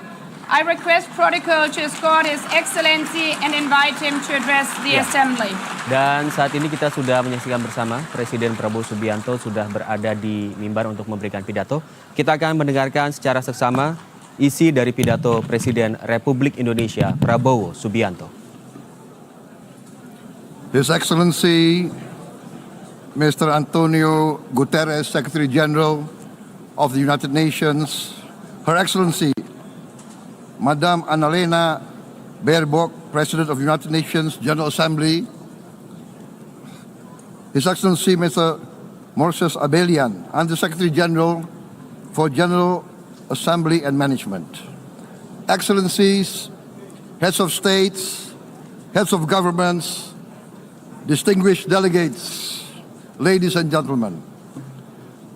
It is indeed a great honor for me to stand in this August General Assembly Hall among leaders and representatives who represent almost all of humanity.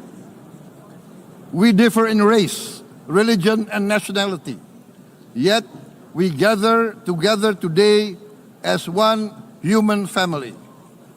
We are here first and foremost as fellow human beings, each created equal, endowed with unalienable rights to life, liberty, and the pursuit of happiness. The words of the United Nations Declaration of Independence have inspired democratic movements across continents, including the French Revolution, the Russian Revolution, the Mexican Revolution, the Chinese Revolution, and Indonesia's own struggle and journey to freedom. It also gave birth to the Universal Declaration of Human Rights, adopted by the United Nations in 1948.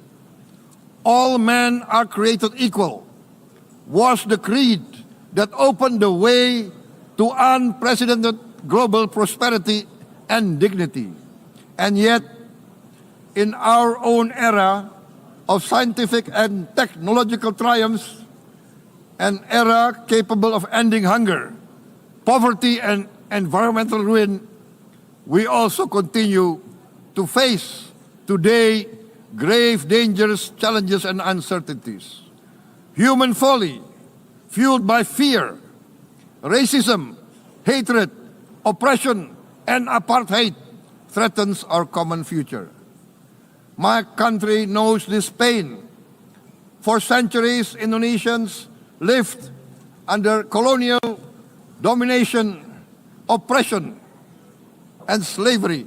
We were treated less than dogs in our own homeland. We Indonesians know what it means to be denied justice and what it means to live in apartheid, to live in poverty, and to be denied equal opportunity. We also knew what solidarity can do in our struggle for independence, in our fight to overcome hunger, disease, and poverty. The United Nations stood with Indonesia and gave us vital assistance. Decisions made here based on human solidarity by the Security Council and this Assembly gave Indonesia independence, international legitimacy, opened doors, and supported our early development through the efforts of the United Nations Children Fund, the United Nations Food and Agriculture Organization, the FAO, the World Health Organization, and many, many other United Nations institutions. And because of that, Indonesia today stands on the cusp of shared prosperity and greater equality and dignity. Madam President, Excellencies, our world today is driven by conflict, injustice, and deepening uncertainty. Every day we witness suffering, genocide, and blatant disregard for international law and human decency. In the face of these challenges, we must not give up. As the United Nations Secretary General said, we cannot give up. We cannot surrender our hopes or our ideals. We must draw closer, not drift apart. Together we must strive to achieve our hopes, our dreams. The United Nations was born from the ashes of the Second World War that claimed scores of millions of lives. It was created to secure peace, security, justice, and freedom for all. We remain committed to internationalism, to multilateralism, and to every effort that strengthens this great institution. Today, Indonesia is nearer than ever before to meeting the sustainable development goals of ending extreme poverty and hunger. Because years ago, this very chamber chose to listen and uphold social and economic justice. We will never forget. And today, we must never be silent while Palestinians are denied that same justice and legitimacy in this very hall. Excellencies, Thucydides warned, the strong do what they can, the weak suffer what they must. We must reject this doctrine. The United Nations exist to reject this doctrine. We must stand for all, the strong and the weak. Might cannot be right. Right must be right. Indonesia today is one of the largest contributors to United Peacekeeping Forces. We believe in the United Nations. We will continue to serve where peace needs guardians, not with just words, but with boots on the ground. If and when the United Nations Security Council and this great assembly decide Indonesia is prepared to deploy 20,000 or even more of our sons and daughters to help secure peace in Gaza or elsewhere, in Ukraine, in Sudan, in Libya, everywhere when the peace needs to be enforced, peace needs to be guarded, we are ready. We will take our share of the burden, not only with our sons and daughters, we are also willing to contribute financially to support the great mission to achieve peace by the United Nations. Madam President, Excellencies, I propose to this Assembly a message of hope and optimism, grounded in action and execution. Today, we heard the speech of Madam President, the President of the United Nations General Assembly.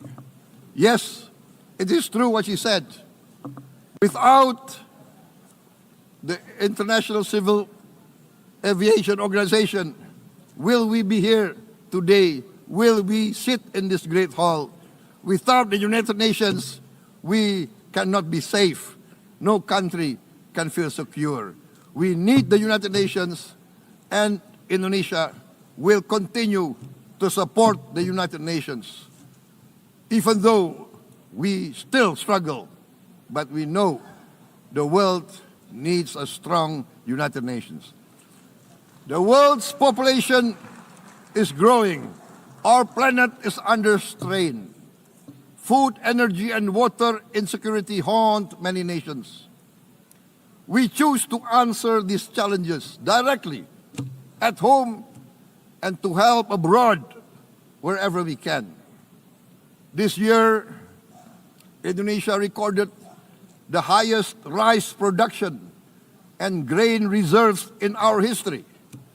We are now self-sufficient in rice, and we are starting now to export rice to other nations in need, including providing rice for Palestine. We are building resilient food supply chains, strengthening farmer productivity, investing in climate-smart agriculture to ensure food security for our children and for the children of the world. We are confident in a few years' time, Indonesia will be the granary of the world. As the world's largest island state, we testify before you that we are already experiencing the direct consequences of climate change, particularly the threat of rising sea levels. The sea level on the north coast of our capital city is increasing by 5 centimeters every year. Can you imagine in 10 years? Can you imagine in 20 years? For this, we are forced to build a giant seawall, 480 kilometers in length. It will take us maybe 20 years, but we have no choice. We have to start now. Therefore, we choose to confront climate change, not by slogans, but by immediate steps. We are committed to meeting our 2015 Paris Agreement obligations. We aim to achieve net zero emission by 2060, and we are very confident we can achieve net zero emission much earlier.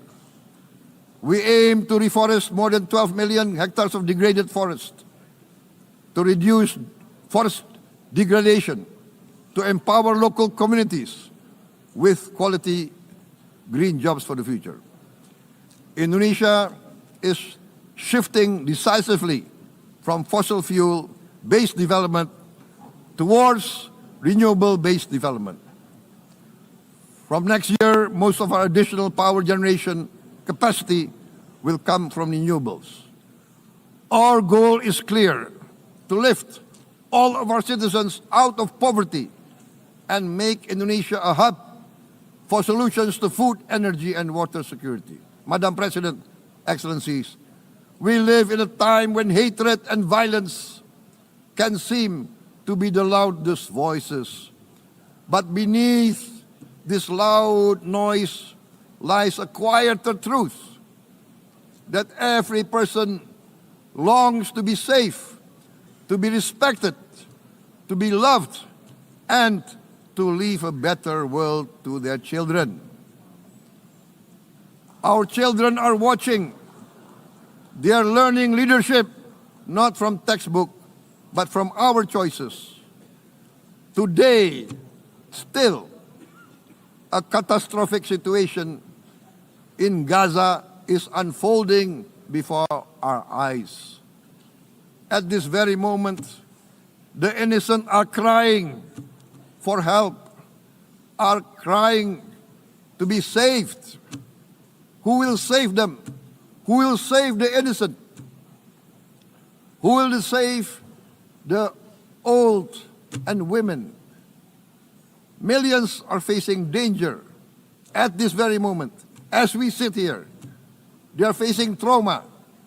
They are facing irreparable damage to their bodies. They are dying of starvation. Can we remain silent? Will there be no answer to their screams? Will we teach them that the human family can rise to the challenge? Madam President, we must act now. Many speakers have said that. We must stand for a multilateral order where peace, prosperity, and progress are not the privilege of a few, but the right of all. With a strong United Nations, we can build a world where the weak do not suffer what they must, but live the justice that they deserve. Let us continue humanity's great journey of ideals, the selfless aspirations that created the United Nations. Let us use science to uplift, not use science to destroy. Let rising nations help others to lift themselves.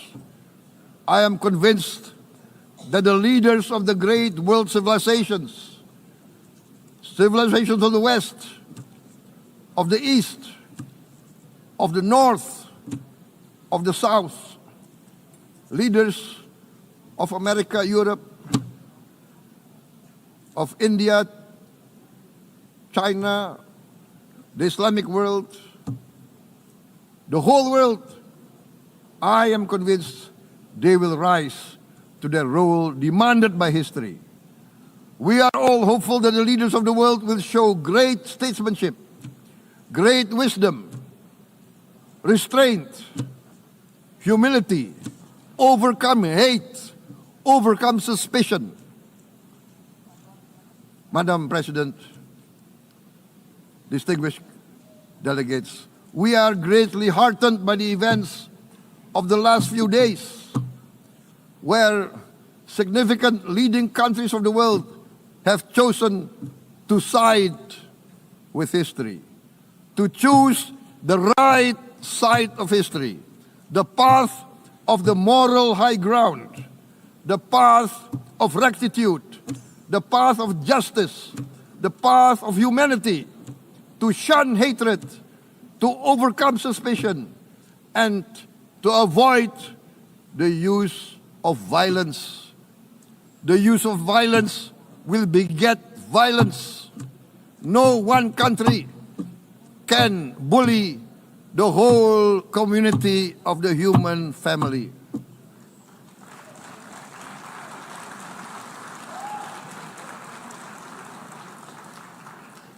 We may be weak individually, but the sense of oppression, the sense of injustice has proven in the history of mankind that this sense of injustice, this sense of oppression will unite into a strong force that will overcome this oppression, that will overcome this injustice.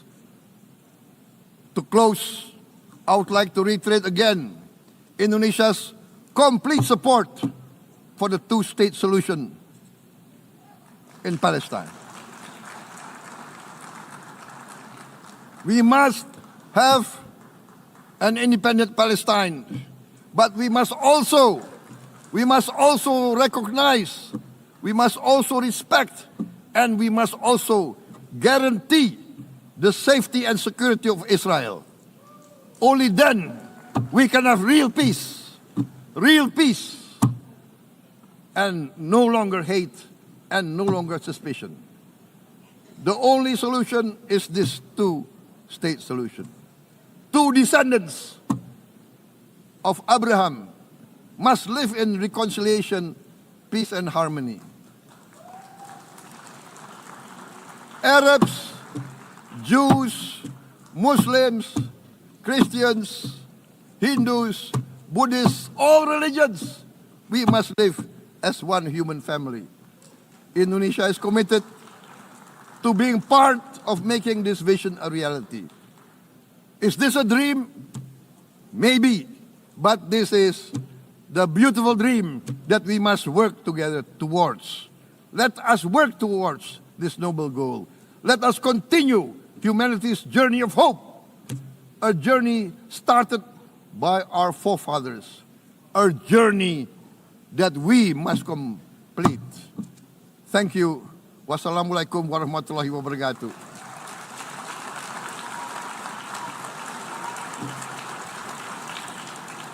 Shalom.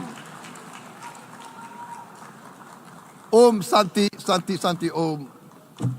Namo Buddhaya. Thank you very much.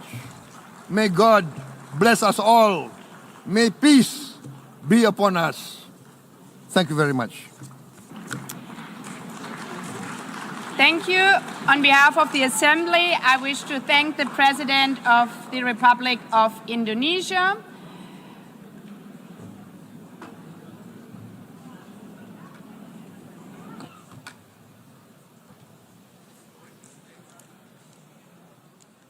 Ya, baru saja kita mendengarkan pidato yang menggebu-gebu dari Presiden Prabowo Subianto dan menyampaikan beberapa poin penting dalam pidatonya. Di antaranya adalah Presiden Prabowo menyampaikan peran PBB berarti bagi Indonesia. Kemudian Presiden Prabowo menyampaikan kita harus bersama menegakkan kebenaran.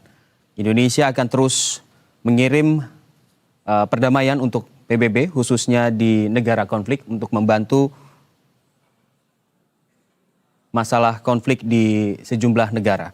Kemudian Prabowo Subianto juga Indonesia percaya bahwa PBB menjadi wakil perdamaian di dunia. Kemudian Indonesia akan terus kirim pasukan ke negara-negara konflik untuk membantu melaksanakan perdamaian dunia.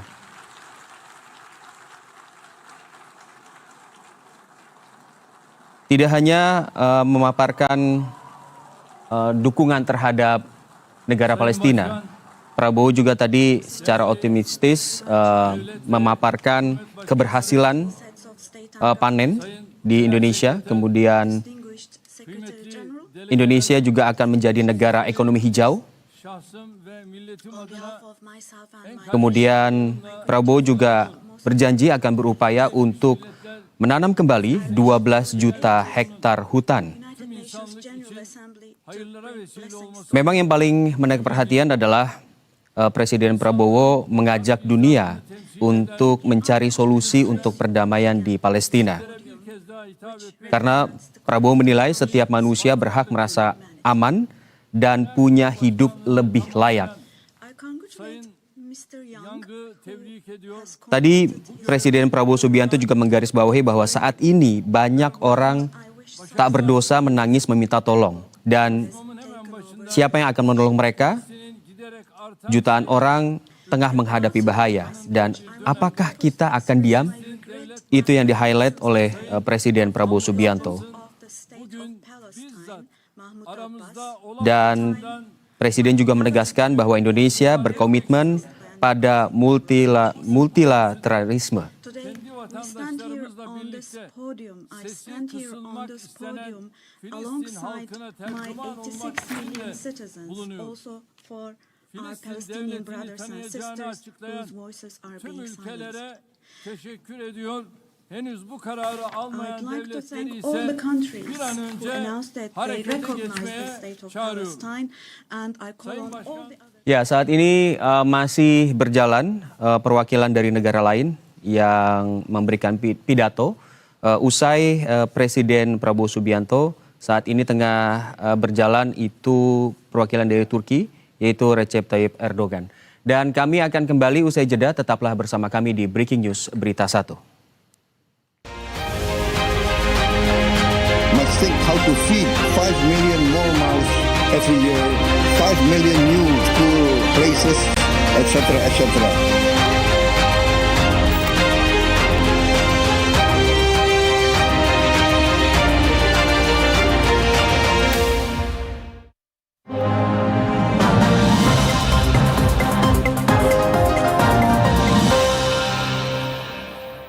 Kualitas juara. Juara apel. Juara beri. Juarakan hidupmu.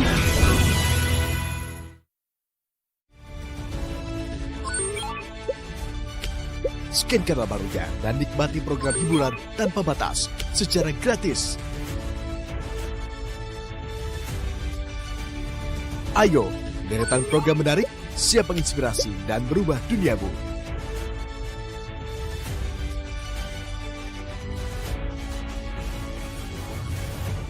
Kualitas juara. The number of people who are still trapped under the rubble is not yet known. And more than 20,000 of those who died were children. For the last 23 months, a child has been murdered by Israel in Gaza every hour. Yes, every hour. These are not just figures, dear friends. All of these, each one of these is a person, a human being, innocent people. People are now being killed not with weapons, but with the weapon of starvation. Yüzyılda medeni dünyanın bakışları altında 146'sı çocuk, 428 kişi açlıktan hayatını kaybetti ve sayı her geçen gün artıyor. Şimdi size Gazze'deki günlük hayatı anlatan bir fotoğraf göstereceğim. 5 million new school places, etc., etc.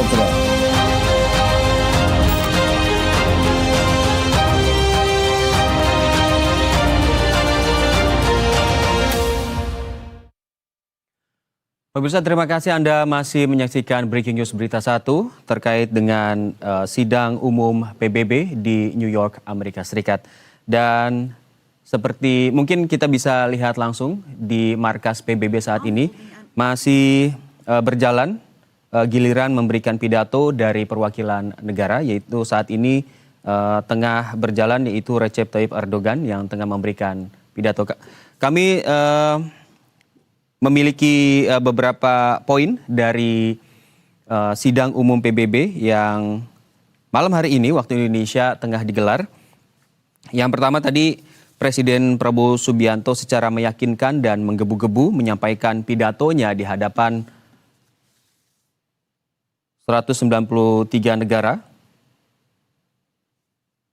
yang ada di markas PBB yang menghadiri sidang umum PBB. Dan Presiden Prabowo Subianto tadi menyampaikan beberapa hal penting terkait dengan Palestina dan juga konflik yang tengah berlangsung di sana dan juga di Ukraina. Tadi Presiden Prabowo Subianto mengajak dunia untuk bersama-sama menegakkan kebenaran dan Indonesia secara konsisten akan terus mengirimkan bantuan kepada negara-negara korban atau yang tengah bertikai atau yang tengah berkonflik. Kemudian Prabowo juga yakin bahwa Indonesia percaya bahwa PBB menjadi perdamaian di dunia, menjadi wakil perdamaian di dunia.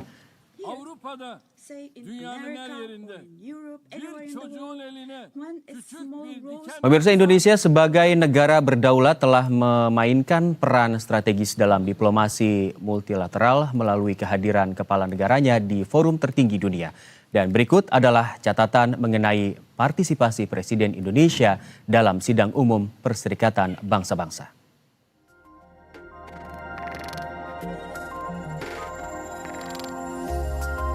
Presiden pertama Indonesia, Soekarno, menjadi pionir diplomasi anti-kolonial. Soekarno mencatatkan sejarah sebagai pemimpin Indonesia pertama yang menapakkan kaki di podium PBB pada 30 September tahun 1960 dalam sidang umum ke-15. Kemudian ada presiden kedua kita, Presiden Soeharto, yaitu juru bicara gerakan non-blok. Soeharto tampil di sidang umum ke-47 pada 24 September 1992, membawakan pesan Jakarta yang merupakan kristalisasi hasil konferensi gerakan non-blok ke-10.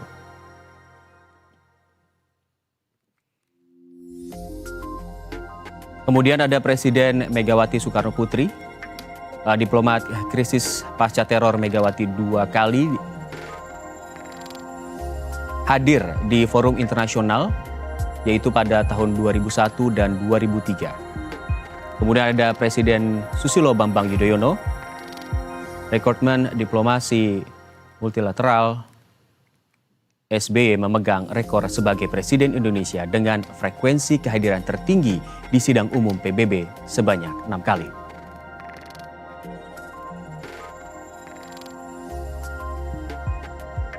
Kemudian ada Presiden Joko Widodo, era diplomasi virtual karena kondisi pandemi COVID-19.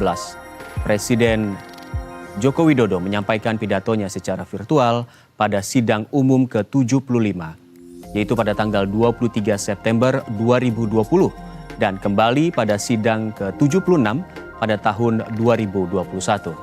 Dan yang terbaru, yaitu Presiden Prabowo Subianto, Presiden ke-8 Republik Indonesia. Momentum kebangkitan diplomasi, langsung Presiden Prabowo Subianto berpidato secara langsung dan secara menggebu-gebu seperti yang kita saksikan tadi di sidang umum PBB ke-80 pada tanggal 23 September 2025. Salah satu isu yang telah disampaikan Presiden Prabowo dalam pidatonya di sidang Majelis Umum PBB adalah dukungan Indonesia terhadap rakyat Palestina, di mana Indonesia menegaskan komitmen untuk mendorong kebebasan dan kedaulatan penuh bagi Palestina.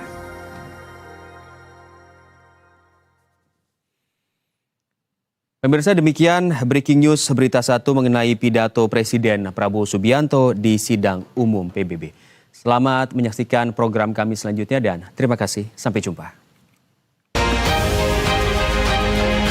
Must think how to feed 5 million more mouths every year, 5 million new school places, etc., etc.